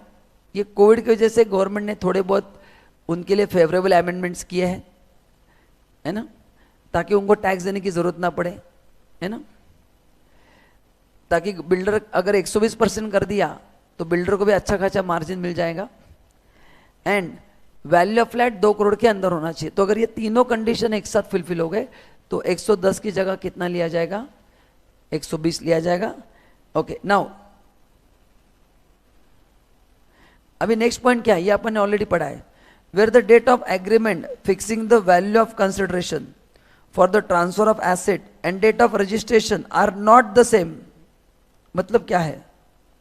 मतलब पहले अपन ने एग्रीमेंट टू सेल किया है एंड बाद में सेल डीड किया है, तो there are 2 stamp duty values. There are 2 stamp duty value. एक दिन जिस दिन अपन ने सेल डीड किया उस समय एक वैल्यू है, एंड एक एग्रीमेंट टू सेल किया उस दिन एक वैल्यू है। जब सेल डीड किया उस समय स्टैम्प ड्यूटी वैल्यू है। तो दो में से कौन सा लेना है? तो लॉ क्या बोलता है कि अगर इन बिटवीन अगर आपने कोई भी पैसा कैश में नहीं लिया है, करेक्ट ना, तो जिस दिन एग्रीमेंट टू सेल होगा वही लिया जाएगा, सेल डीड का नहीं लिया जाएगा। लेकिन अगर आपने इन बिटवीन कैश में व्यवहार किया है तो सेल डीड का स्टैम्प ड्यूटी वैल्यू लिया जाएगा। तो ये अमेंडमेंट नहीं है, ये एज इट इज ही है, इसमें कोई अमेंडमेंट नहीं हुआ, ये एज इट इज हुआ है। क्लियर है क्या आपको? तो ये 3 कंडीशन अगर फुलफिल होती है सो 110 की जगह कितना होगा? 120 होगा, बस। तो इतना अमेंडमेंट हुआ है 43 CA में। नाउ अभी नेक्स्ट अमेंडमेंट हुआ है ऑडिट में, ऑडिट के लिमिट्स एनहांस कर दिए गए। Audit is section 44AB, audit is section 44AB। अच्छा, अभी अपन ने क्या पढ़ा था, चलो tax audit is compulsory in case of. अच्छा, अगर आपको समझ में आ गए तो एक बार मैसेज दे दो कि क्लियर है, फिर मैं आगे बढ़ता हूं। As is carrying on any business where the total turnover और ग्रॉस रेसिट एक्सीड 1 CR, तो अगर 1 CR के ऊपर अगर उनके ग्रॉस रेसिट्स है, करेक्ट ना, तो उनका ऑडिट होगा। If following two condition are satisfied, the compulsory audit required only if the total sales, turnover, gross receipts in business exceed 5 crore, and अभी लिमिट इसका कर दिया है 10 करोड़। अभी कितना लिमिट हो गया, 10 करोड़। तो नाउ सब लोग ध्यान से सुनो कैसे अमेंडमेंट्स हुआ है। पहले गवर्नमेंट ने क्या बोला था कि अगर आप बिजनेसमैन हो,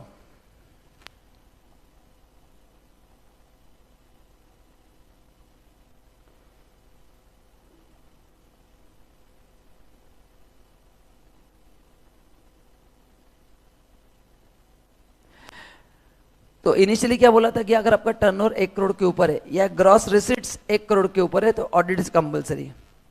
बाद में इसका लिमिट चेंज कर दिया, टर्नओवर और ग्रॉस रिसिट्स एक्सीड 5 CR है तो ऑडिट इज कंपल्सरी। एंड अभी 5 का लिमिट कितना कर दिया है, 10 CR कर दिया है। सो टर्नओवर और ग्रॉस रेसिट्स अगर एक्सीड 10 CR है तो ऑडिट इज कंपल्सरी। बस इतना छोटा सा चेंज है कि 5 का लिमिट कितना हो गया, अभी 10 हो गया है। 1 का 5 किया, 5 का कितना किया, 10 किया है। देखो, तो ये असेसमेंट 21-22 से ही हुआ है, ठीक है।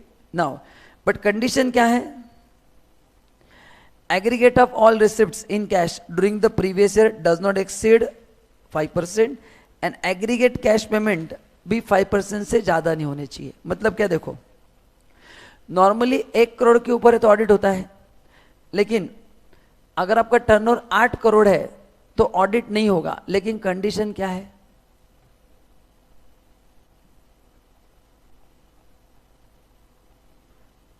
देखो एग्जांपल,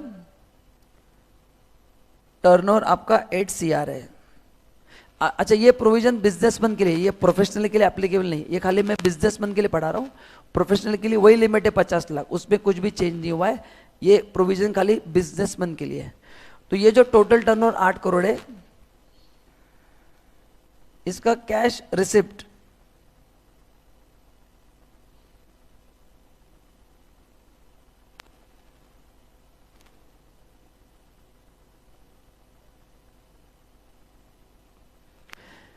इसका कैश रिसिप्ट और कैश पेमेंट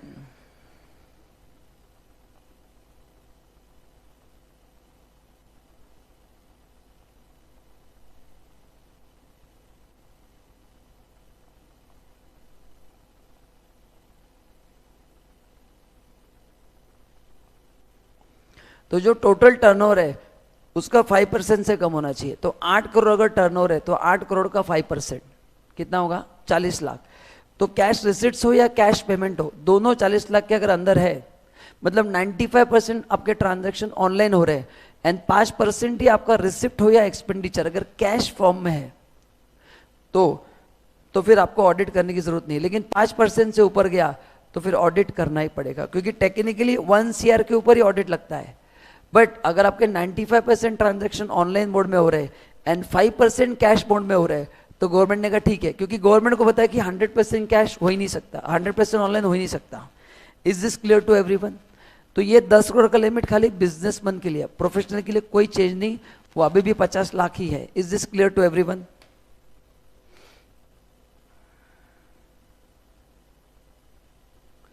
चलो, is this clear to everyone? I am waiting for your reply. फटाफट रिप्लाई करो, लिख लो सब लोग।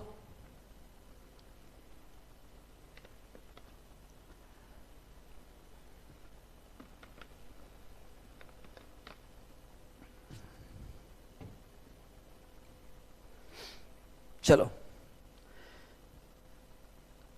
आगे बढ़ू मैं? Okay, thank you. बाकी कुछ भी अमेंडमेंट नहीं है, बाकी आपको एज इट इज पढ़ना है, बाकी कुछ भी अमेंडमेंट नहीं है।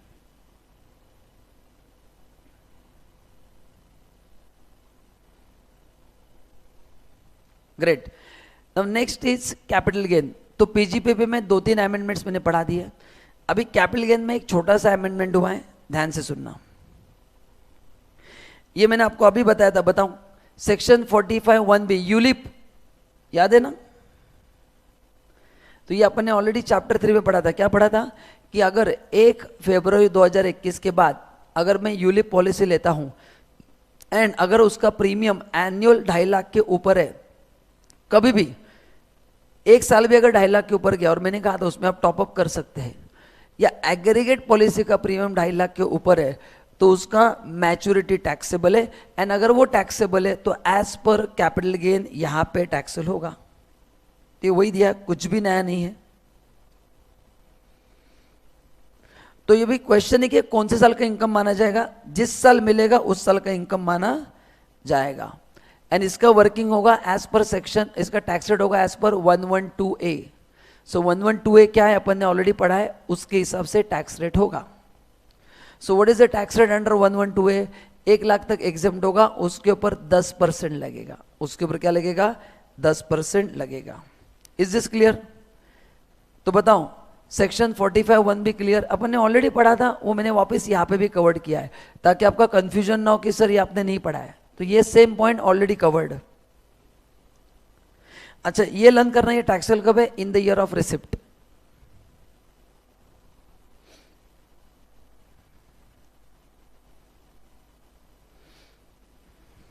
तो आपको जितना पैसा एक्स्ट्रा मिलेगा है ना, अकॉर्डिंगली क्या करना है, कैपिटल टैक्स आएगा। नाउ सी, जो अपन ने अभी पढ़ा ना पीजीपीपी में 43CA, वो 50CA सेम ही है। सेम 110 का कितना हुआ है?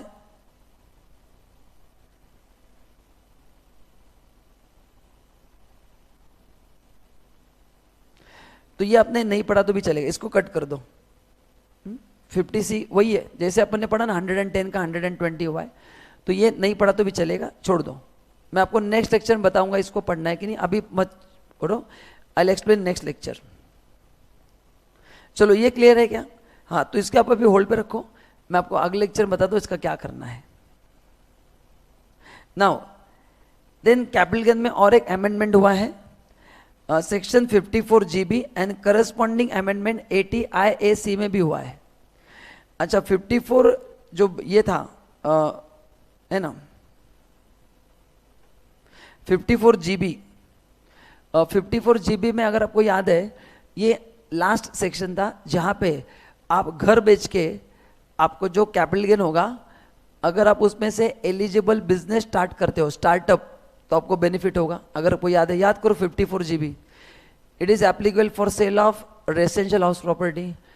उसमें जो आपको नेट सेल कंस्ट्रक्शन मिला है, उससे आपको बिजनेस स्टार्ट करना अपन ने पढ़ा था। या तो मैन्युफैक्चरिंग कंपनी चाहिए या तो एलिजिबल स्टार्टअप चाहिए। तो एलिजिबल स्टार्टअप का जो पीरियड था, ओके, तो ये उसमें एक प्रोविजन था कि प्रॉपर्टी कब ट्रांसफर करना चाहिए। तो वो पीरियड 31 मार्च का एक्सटेंड करके 22 कर दिया, बाकी कुछ भी नहीं, है ना। तो आपने नोट्स में पढ़ना पहला पैराग्राफ कि वो 31 मार्च 2021 तक अगर आप प्रॉपर्टी ट्रांसफर करते थे तो 54GB का फायदा ले सकते थे। अभी वो 1 साल से एक्सटेंड किया है। अगर वो एक्सटेंड किया है तो ऑब्वियसली एलिजिबल स्टार्टअप जो है वो भी स्टार्ट करने का पीरियड एक्सटेंड करना पड़ेगा। तो वो भी उन्होंने एक्सटेंड करके 2022 किया है। बाकी कुछ भी टेक्निकल अमेंडमेंट नहीं है। तो 54GB में हाउस प्रॉपर्टी ट्रांसफर करने का पीरियड 2021 से 2022 किया है। तो करस्पॉन्डिंगली जो एलिजिबल स्टार्टअप है उसको स्टार्ट करने का पीरियड जो 2021 था उसको भी 2022 कर दिया है। दैट्स इट, बाकी कुछ भी अमेंडमेंट्स नहीं। गाइज बताओ, आपको मजा आ रहा है कि नहीं? ज्यादा कुछ हेवी वाले अमेंडमेंट्स नहीं है, ज्यादा अमेंडमेंट्स नहीं है। आर यू हैप्पी और नॉट, मेरे को बताओ। तो ज्यादा लोड मत लो, है ना। अननेसेसरी उसका कुछ मतलब बड़ा बलून बनाने की जरूरत नहीं कि अमेंडमेंट। आपके सामने अमेंडमेंट से, इंस्टीट्यूट के वेबसाइट पे देख लो, बेयर मिनिमम अमेंडमेंट से। Is this clear? चलो, now chapter 8, income from other source. Now income from other source देखो क्या अमेंडमेंट हुआ है।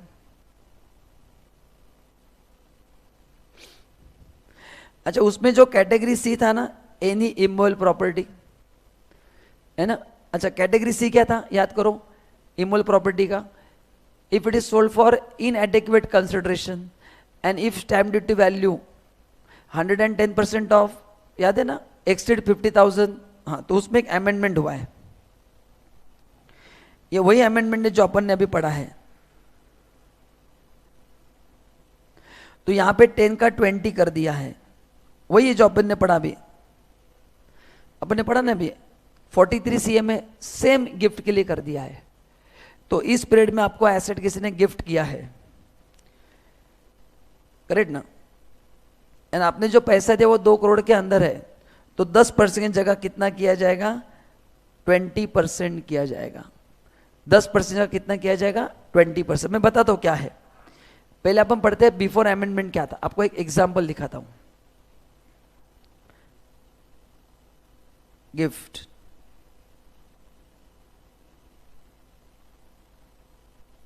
जो लोग भूल गए उनके लिए पहले मैं पुराना प्रोविजन दिखा रहा हूं, बाद में मैं अमेंडमेंट बताता हूं। तो कैटेगरी सी में क्या था, house property purchased for 60,000, stamp duty value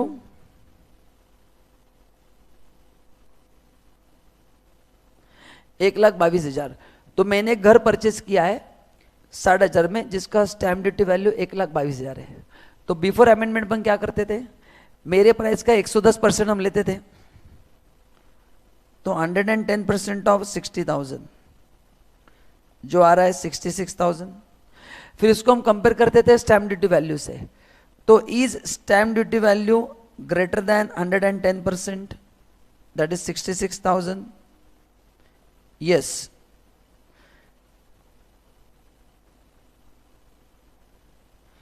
ये जो स्टैम्प ड्यूटी वैल्यू है ये 66,000 से ज्यादा है। तो अगर ये ज्यादा है तो फिर अपन डिफरेंस निकालते थे।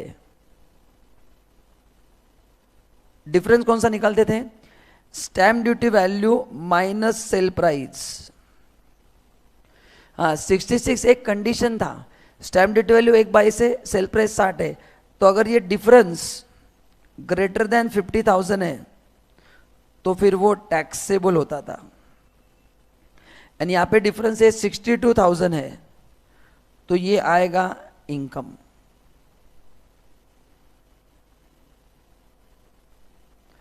आपको याद आ गया क्या, बताओ, याद आ गया आपको लिमिट्स। तो ये था पुराना प्रोविजन जो अपन ने ऑलरेडी किया था, ये था पुराना प्रोविजन जो अपन ने ऑलरेडी किया था, ठीक है।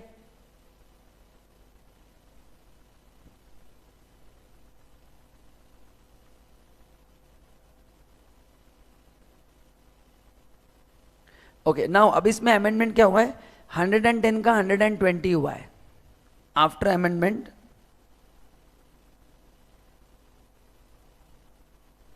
बस this is the amendment, but ये अमेंडमेंट सभी जगह पे अप्लाई नहीं होगा। हाँ, ये अपन ने जो पढ़ा था ना अभी, उसी जगह पे अमेंडमेंट अप्लाई होगा। तो ये अमेंडमेंट कहाँ, ये आपको लिखना है, सबको आपको लिखना ही है। मतलब जिनको ये प्रोविजन याद है उनको टेंशन नहीं, जिनको प्रोविजन याद नहीं है उनके लिए मैंने रिवीजन करके लिया है। ओके, तो अब आपके हिसाब से लिख लो, वीडियो पॉज करके बाद में लिख ला एज यू विश। तो अब ये 110 का 120 क्या है, कब, ये घर ट्रांसफर 12 नवंबर से 30 जून तक हुआ है, फर्स्ट टाइम अलॉटमेंट हुआ है, एंड आपने जो अमाउंट दिया वो 2 करोड़ के अंदर है, तो 110 की जगह आपको 120 लेना है। तो ये एग्जाम में इस बार आ सकता है, तो ये डेट आपको रटना पड़ेगा, 12 नवंबर 2020 से 30 जून 2021। Then this is the first time allotment, मतलब नया घर आपको मिला है, सेकेंड हैंड नहीं है, एंड वैल्यू 2 करोड़ के अंदर है। तो ये जो आपने कम पैसा दिया है, बस जो मैंने अभी आपको प्रोसीजर बताया वो 110 की जगह 120 करना है, बाकी कुछ भी फर्क नहीं है, रेस्ट एवरीथिंग इज सेम।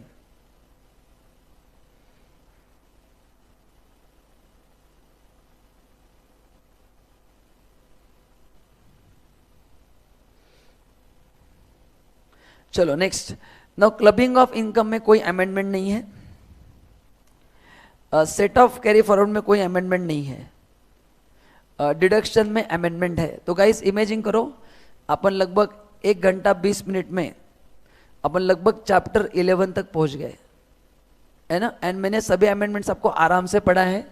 तो गाइस रिक्वेस्ट है, आप सभी को बताओ कि इतने कुछ हेवी अमेंडमेंट्स नहीं है, ना। स्टूडेंट को बस एक डर रहता है कि अमेंडमेंट्स अमेंडमेंट अमेंडमेंट, अन्य से उसका बलून क्रिएट मत करो। आपके सामने अमेंडमेंट्स, अब आप ही बताओ इतने कुछ डिफिकल्ट अमेंडमेंट्स है क्या? रियली एकदम बेसिक बेसिक अमेंडमेंट्स है, तो आप टेंशन मत लो, इंस्टीट्यूट ने अपना काम आसान कर दिया है।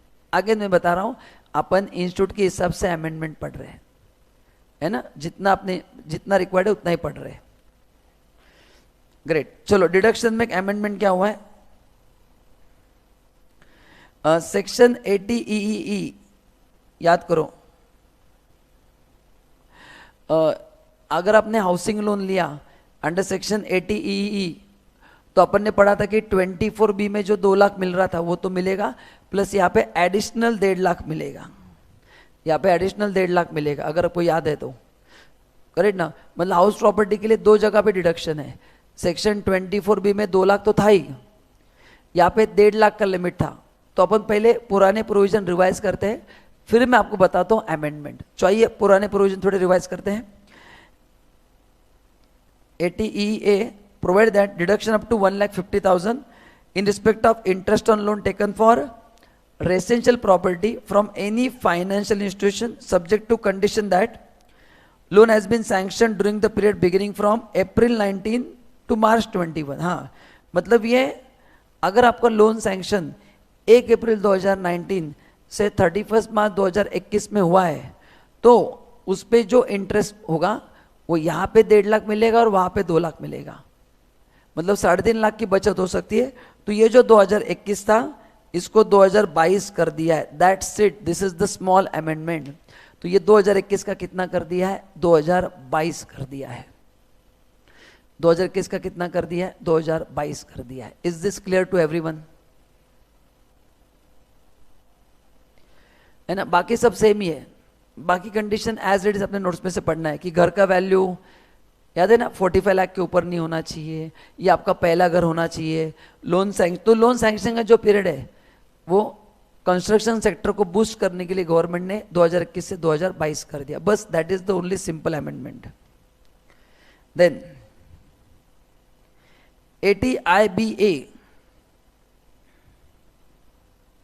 अच्छा 80 IBA क्या है मैं आपको बताता हूं। इसमें अगर आप कंस्ट्रक्शन प्रोजेक्ट करते हैं, इसमें अगर आप कंस्ट्रक्शन प्रोजेक्ट करते हैं तो इससे मिलने वाला, कंस्ट्रक्शन प्रोजेक्ट से मिलने वाला आपका 100% इनकम क्या है? माफ है। करेक्ट ना?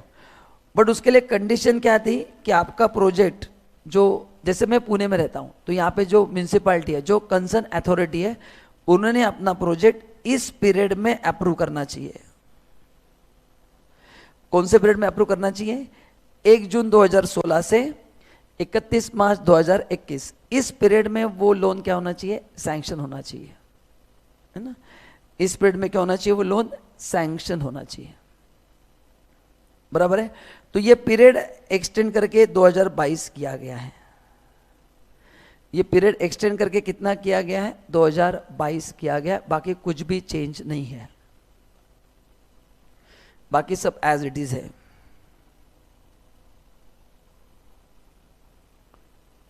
बाकी सब एज इट इज है, ठीक है।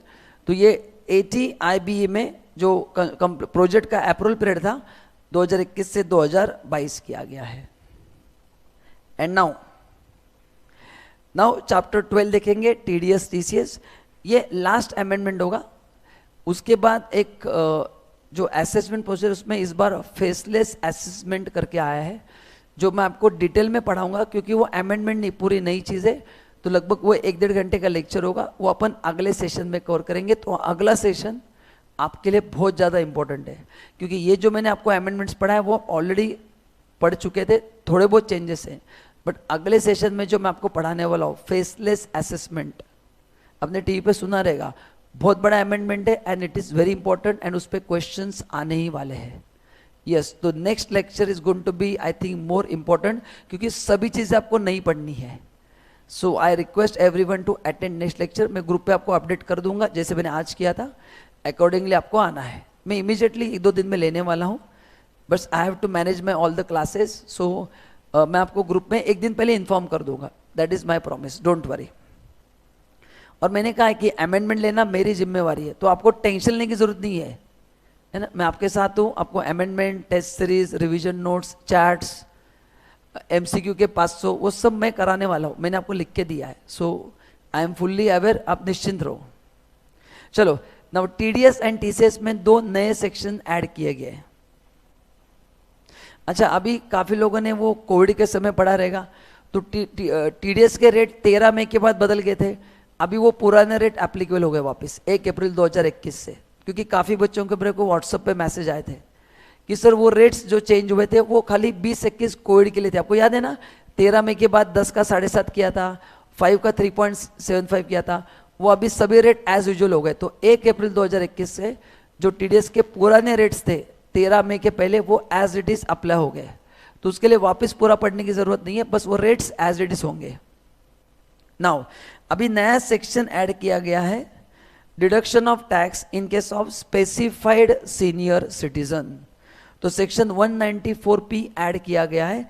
It is for specified senior citizen. मैं आराम से पढ़ता हूं, ध्यान दो. Under section 194P a tax is deductible only in case of specified senior citizen. For this purpose, a specified senior citizen is an individual who satisfies following condition. पहला, he is a resident individual, he is 75 years or more at any time during the previous year. तो एक नया concept लाया गया, specified senior citizen. तो किसको बोला जाएगा स्पेसिफाइड? वो रेसिडेंट होना चाहिए एंड उसका अपना प्रीवियस ईयर जो लेटेस्ट है, अपना प्रीवियस ईयर कौन सा अभी 21-22, उसमें उसका एज 75 उससे ज़्यादा होना चाहिए. For the previous year 21-22, correct ना? हाँ, तो ये only if he was born before 1947. तो अपन ने क्या किया, 21-22 में से मैंने 2022 में से मैंने 75 हटा दिया, तो ये 1947 आ गया. क्या करना है, 2022 में से 75 हटा दो. देखो 2022 माइनस 75, 1947. नहीं तो आप बोलेंगे कहाँ से है 1947, कुछ टेक्निकल है क्या? कुछ भी नहीं, सिंपल मैथमेटिक्स है. Now he has income from pension. तो गाइस ये प्रोविजन पेंशन इनकम के लिए, बाकी किसी इनकम के लिए नहीं है. Credited in is pension account with specified bank. तो उसको पेंशन मिल रहा है जो स्पेसिफिक बैंक में जमा हो रहा है. He has no other income except interest receivable from any account maintained by such individual in the same specified bank in which he gets the pension income. मतलब जिस बैंक में उसका पेंशन जमा हो रहा है उसी बैंक में उसको, मतलब उसको कोई बाकी इनकम नहीं होना चाहिए, उसको इंटरेस्ट इनकम ही होना चाहिए, और वो उसी बैंक में उसका इन्वेस्टमेंट होना चाहिए जिस बैंक में उसका पेंशन जमा हो रहा है. कंडीशन 4 क्या बोलता है, जिस बैंक में उसका पेंशन जमा हो रहा है उसी बैंक में उसको इन्वेस्टमेंट चाहिए. तो he should not receive interest from any other bank. उसको उसी बैंक से इंटरेस्ट मिलने चाहिए. तो उसको डिक्लेरेशन देना है स्पेसिफाइड बैंक को, करेक्ट ना? Now what is meaning of specified bank? Any banking company notified by central government. Now अभी देखो, अभी डिक्लेरेशन देने के बाद क्या होगा, सुनो. Once the declaration is furnished by the specified senior citizen, the specified bank would be required to compute income of such senior citizen. For computing total income, deduction under section 80C to 80U should be given along with the rebate under section 87A. And फिर accordingly वो TDS क्या करेंगे, cut करेंगे. मतलब directly पहले क्या होता था, ये जो स्पेसिफाइड बैंक है ये डायरेक्टली TDS कट करते थे, उसके डिडक्शंस वगैरह कंसिडर नहीं होते थे. तो अभी बैंक को क्या बोला है कि इस बंदे का पेंशन अकाउंट आपके पास ही है, उसका पेंशन आपके अकाउंट में जमा हो रहा है, प्लस उसका जो इंटरेस्ट इनकम है वो भी आपके यहाँ से मिल रहा है, मतलब उसको बाकी कोई इनकम नहीं है. तो आप उसका TDS उसी हिसाब से काटो कि ताकि उसको बाद में रिफंड क्लेम करने की जरूरत ना हो. नहीं तो पहले बैंक क्या करता था, अगर वो पेमेंट लिमिट के ऊपर गया तो TDS काटते थे, बाद में ये बेचारा ATC में इन्वेस्ट करता था और बाद में रिफंड उसको लाना पड़ता था. तो अभी गवर्नमेंट ने पूरा जिम्मेवारी बैंक को दिया है. बट कंडीशन क्या है, उस स्पेसिफाइड सीनियर सिटीजन का दूसरे किसी बैंक में इन्वेस्टमेंट नहीं होना चाहिए। तो जिस बैंक में मेरा पेंशन जमा हो रहा है उसी बैंक से मेरे को इंटरेस्ट मिल रहा है, मतलब बैंक इज फुल्ली अवेयर कि ये बंदे को कितना इनकम आ रहा है, because he is having no other income.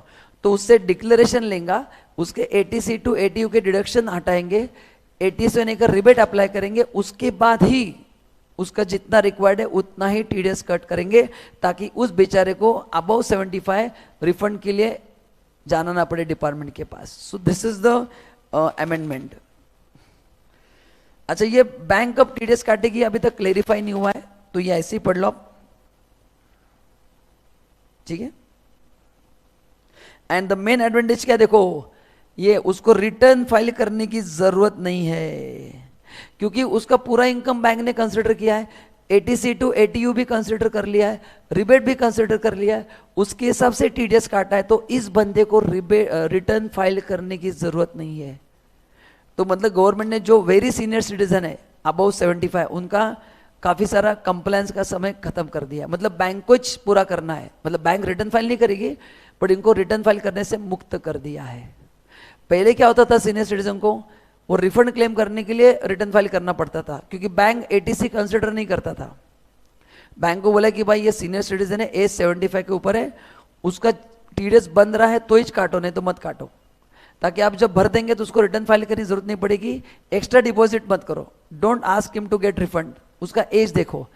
Did you get the logic behind the amendment? This is done just to give relief to the person उसका एज 75 एंड अबव है। आपको लॉजिक समझ में आया, सेक्शन क्यों लाया गया?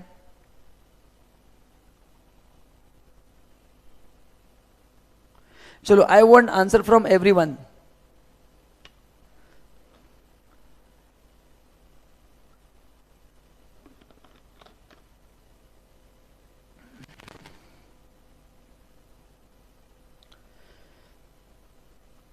और जीएसटी में तो कुछ भी अमेंडमेंट नहीं, आज ही बता रहा हूं, जीएसटी में अमेंडमेंट नहीं है, आप टेंशन मत लो, 1 घंटे में हो जाएंगे, है ना। और अब मेरे पे भरोसा मत करो, go to institute website, GST के अमेंडमेंट डाउनलोड करके देख लो, आपको पता चल जाएगा। तो भाई डीटी खत्म होते ही जीएसटी का भी लेने वाला हूं, सब करने वाला, आप टेंशन मत लो। चलो, नाउ 194 क्यों, ये भी नया सेक्शन ऐड किया गया, देखो क्या है, deduction of tax at source on payment for purchase of goods. Now tax at source है for payment on purchase of goods, तो अगर मैं आपसे गुड्स परचेस कर रहा हूं एंड अगर मैं आपको पेमेंट दे रहा हूं, देखो क्या है, now who is the buyer, ये सेक्शन 1 जुलाई को लाया गया। अंडर सेक्शन 194 क्यों, the tax is deductible by the buyer of the goods. Now who is the buyer, अच्छा यहां पे बायर कट करेगा, कौन करेगा टैक्स? बायर, क्योंकि बायर आपको पे करेगा ना। Means a person whose total sales, gross receipts, turnover from the business carried on him exceed 10 CR during the financial immediately preceding the financial in which he purchases the goods is carried out। हाँ, मतलब क्या है कि जिस buyer का last financial turnover का 10 करोड़ के ऊपर है, वो बायर अगर आपसे गुड्स परचेस करता है तो वो इस सेक्शन में टीडीएस कट करेगा। तो क्या बोला है कि बायर का टर्नओवर एक्सीड 10 CR होना चाहिए, कौन से प्रीवियस ईयर में? 20-21 में, क्योंकि अभी अपने एग्जाम के लिए कौन सा प्रीवियस ईयर एप्लीकेबल है? 21-22। तो 21-22 में अगर बायर गुड्स खरीदी कर रहा है तो वो टीडीएस कब काटेगा? अगर उसका 20-21 का टर्नओवर 10 करोड़ के ऊपर है, लास्ट फाइनेंशियल ईयर। मैंने टीडीएस में आपको बहुत बार बोला कि टर्नओवर हमेशा लास्ट फाइनेंशियल का होगा। तो अगर जो टीडीएस का प्रोविजन दोस्तों 21-22 में अप्लाई होगा, तो आप ही मेरे को बताइए टर्नओवर 20-21 का लेना चाहिए कि नहीं, आप बताओ। तो 20-21 का टर्नओवर अगर 10 करोड़ के ऊपर है तो 21-22 में सेक्शन 194 क्यों अप्लाई हो सकता है, सब्जेक्ट टू कंडीशन। यहां तक समझा क्या? हाँ। Now however buyer does not include person notified by central government, कुछ बायर्स को गवर्नमेंट ने एग्जम्पशन दिया, वो इंक्लूड नहीं है। Now any person who is responsible paying any sum to resident seller for purchase of goods value exceeding 50 lakh तो TDS cut करेगा। मतलब देखो, तो ये अप्लाई कब होगा? अगर परचेस अमाउंट 50 लाख के ऊपर है तो टीडीएस अप्लाई होगा। तो अगेन कंडीशन समझो, मैं हूं बायर, मेरा 20-21 का टर्नओवर 10 करोड़ के ऊपर है क्या है, तो 21-22 में 1 जुलाई के बाद, ये प्रोविजन 1 जुलाई को आया, मेरे लिए 194 क्यों अप्लाई होगा। फिर मैं सेकंड चीज चेक करूंगा कि इस साल का जो मेरा परचेस है आपसे, जो मैंने परचेस किया 50 लाख के ऊपर है क्या है, तो ही टीडीएस कट करूंगा। मतलब बायर का टर्नओवर 10 करोड़ के ऊपर होना चाहिए एंड मैं जो आपसे माल खरीद रहा हूं वो 50 लाख के ऊपर होना चाहिए। ये दोनों कंडीशन फुलफिल हो गई तो इस सेक्शन के हिसाब से टीडीएस कट होगा। ये दोनों कंडीशन क्लियर है क्या, मेरे को रिप्लाई चाहिए। आप लाइव देख रहे हो, recorded doesn't make any difference to me, please type and reply की यस सर यहां तक क्लियर है, क्योंकि मैं आपके कमेंट्स बाद में भी देखता हूं। Yes, so please do type good comments now. तो देखो अभी क्या है, टीडीएस कब कट करना है, tax should be deducted by buyer at the time of credit of such sum to account to the seller or at the time of payment whichever is earlier,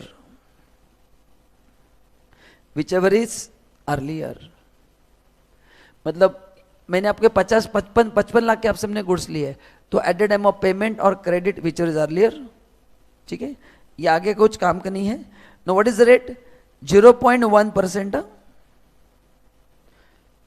हाँ, मतलब 55 लाख का 0.1%, 0.1% बोला है।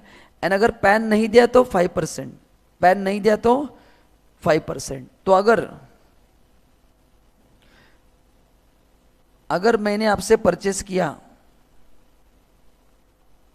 60 लाख के गुड्स तो कितना टीडीएस मैं कट करके दूंगा आपको,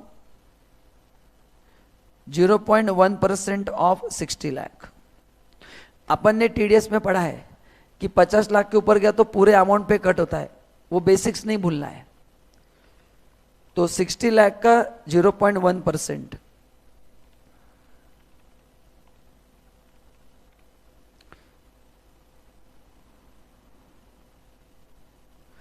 तो 6,000 रुपीज कितना आएगा, 60 लाख का 0.1%, 6,000 रुपीज मैं आपको कट करके दे दूंगा, है ना। मैं बायर हूं ना, हाँ, तो मैं आपसे कट करके बाकी का पैसा आपको दे दूंगा। Is this clear to everyone? I hope आपने ये सब लिखा है, नहीं लिखा है तो वीडियो पॉज करके बाद में आप लिख सकते हैं।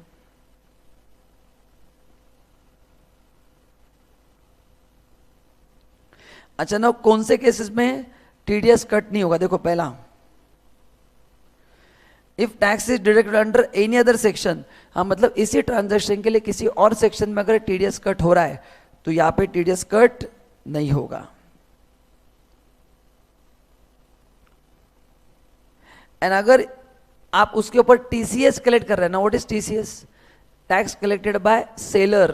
हाँ, क्योंकि TCS is applicable on few goods, तो अगर उस पर टीसीएस सामने वाला कलेक्ट कर रहा है तो क्या होगा, सामने वाला टीसीएस मतलब बेचने वाला टीसीएस, खरीदने वाला टीडीएस, गड़बड़ हो जाएगा, तो नहीं अप्लाई होगा। मतलब अगर ये ट्रांजैक्शन टीसीएस में कवर हो रहा है तो टीडीएस कट नहीं होगा, दोनों में से एक ही होगा, ये दिया है। मतलब एक साथ 194Q एंड 206C अप्लाई नहीं होगा, क्योंकि टीसीएस में भी अपन ने पढ़ा है ना, टिम्बर वगैरह याद है, टिम्बर वगैरह उसमें टीसीएस कलेक्ट होता है। हाँ, तो दो केसेस में प्रोविजन अप्लाई नहीं होगा। क्या, अगर सिमिलर ट्रांजैक्शन पे किसी और सेक्शन में टीडीएस कट हो रहा है तो 194Q अप्लाई नहीं होगा। सेकंड, अगर इसका टीसीएस कलेक्ट कर रहा है सेलर तो एज अ बायर मैं उसका टैक्स डिडक्ट नहीं करूंगा।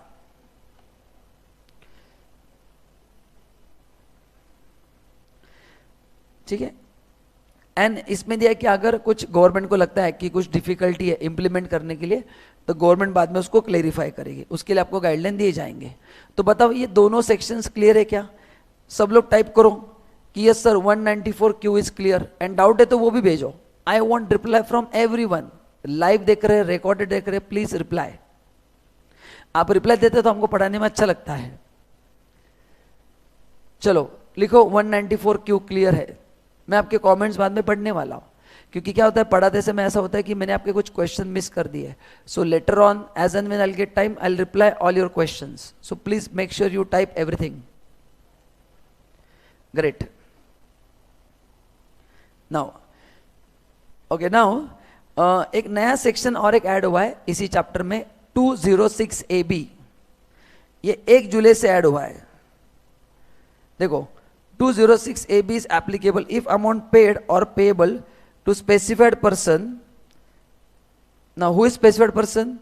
It means a person who has not filed income tax return for both of the 2 assessment year relevant to 2 previous year immediately prior to previous year in which tax is required to be deducted, for which time limit for filing return of income has expired. अभी देखो पहले देखते हैं who is the specified person। क्या लिखा देखो, it means a person who has not filed income tax return for both of the 2 assessment year, मतलब जिसने 2 साल का रिटर्न फाइल नहीं किया, relevant to 2 previous year immediately prior to previous year to which tax is required to be deducted. मतलब क्या, let's say tax cut करना था 21-22 में, उसने कट नहीं किया, तो उसके पहले के 2 साल, देखो क्या बोला है, 2 previous year immediately prior to previous year. मतलब अगर रिलेवेंट प्रीवियस ईयर है,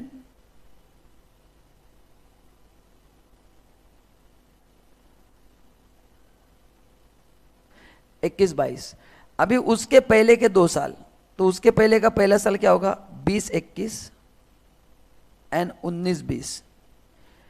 हाँ, इन 2 साल का उसने रिटर्न फाइल नहीं किया है इमीडिएटली प्रायर, मतलब उसको टीडीएस कट करना था 21-22 में, उसने कट नहीं किया है, एंड उसके पहले के जो 2 साल है उसने उसका रिटर्न फाइल नहीं किया है। उसने क्या किया, उसका रिटर्न फाइल नहीं किया है।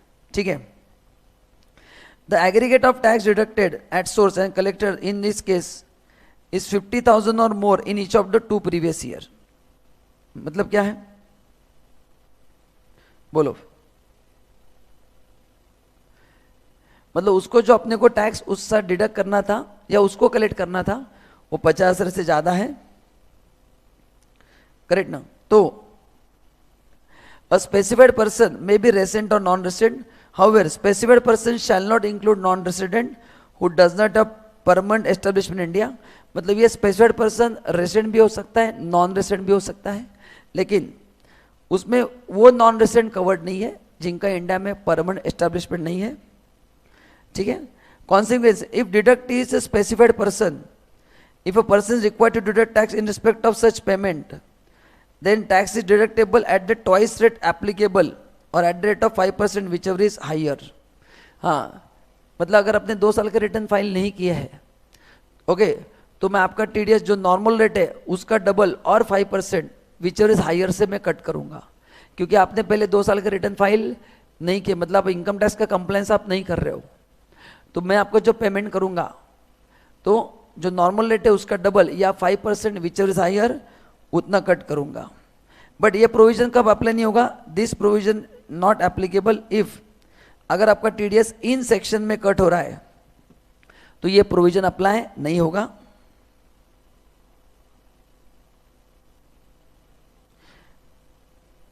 ये आगे का मत पढ़ो। ओके, तो गवर्नमेंट ने क्या किया एक बार मैं वापस बताता हूं। तो ये प्रोविजन किसके लिए, जो इनकम टैक्स के रिटर्न फाइल नहीं कर रहे उनके लिए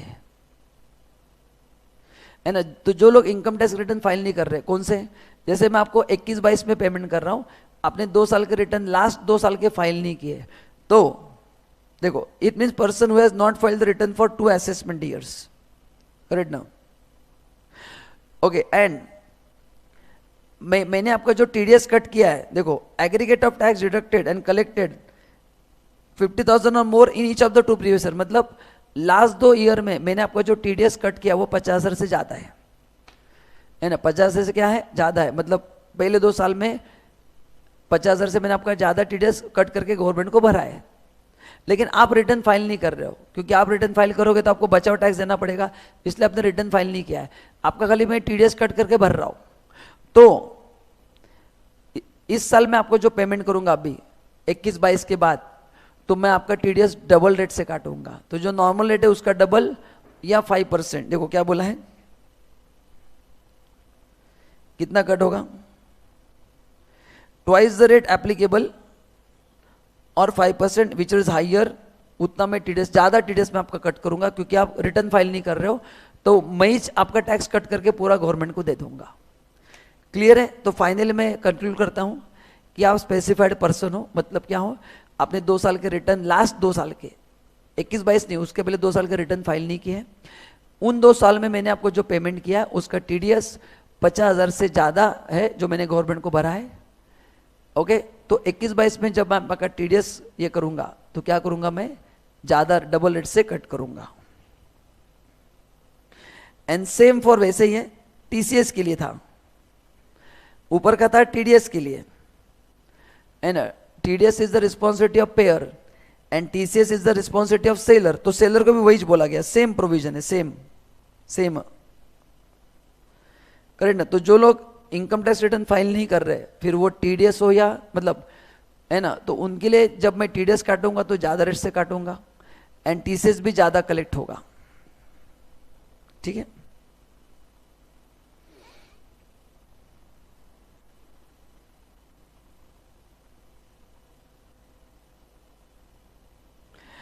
एडवांस टैक्स में कोई अमेंडमेंट नहीं है।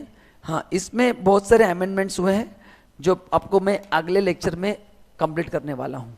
ठीक है, तो यहाँ पे अपन ब्रेक ले रहे हैं, लगभग अपन 1 घंटा 50 मिनट अपन ने कंप्लीट किया है, और 1-1.5 घंटे का लेक्चर होगा, तो अराउंड 3 घंटे में आपके सभी अमेंडमेंट्स कवर हो जाएंगे। जीएसटी भी ज़्यादा लंबा नहीं है। आई होप आपको सभी अमेंडमेंट्स लॉजिकली समझ में आ गए। तो आपसे रिक्वेस्ट है कि आप सभी अमेंडमेंट अच्छे से पढ़ लो, एंड जो भी डाउट्स है either you can send me on WhatsApp, या लेक्चर के नीचे कमेंट में लिखो, या अगले लेक्चर में पूछ लो, मैं आपके डाउट्स क्लियर कर दूंगा, व्हाटएवर में भी आपके लिए जो कंफर्टेबल है। ओके, तो guys thank you so much for giving your valuable time, है ना। Thank you so much for attending live session. तो अगले सेशन का मैं ग्रुप पे अपडेट कर दूंगा, अकॉर्डिंगली आपको अपडेट करना है। सो अकॉर्डिंगली आपको लेक्चर को आना है। अगला सेशन बहुत इंपॉर्टेंट है, फेसलेस असेसमेंट का पूरा नया कॉन्सेप्ट मैं आपको पढ़ाने वाला हूँ, सो मिस नहीं करना है। ये कल भी हो सकता है, मैं आपको सुबह ग्रुप में अपडेट कर दूंगा, 12 बजे तक अपडेट कर दूंगा। मेरा अपडेट अगर 12 बजे तक नहीं आता है, मतलब लेक्चर परसों होगा। So I will update, just give me some time. Thank you so much guys, love you all, bye bye, take care, good night.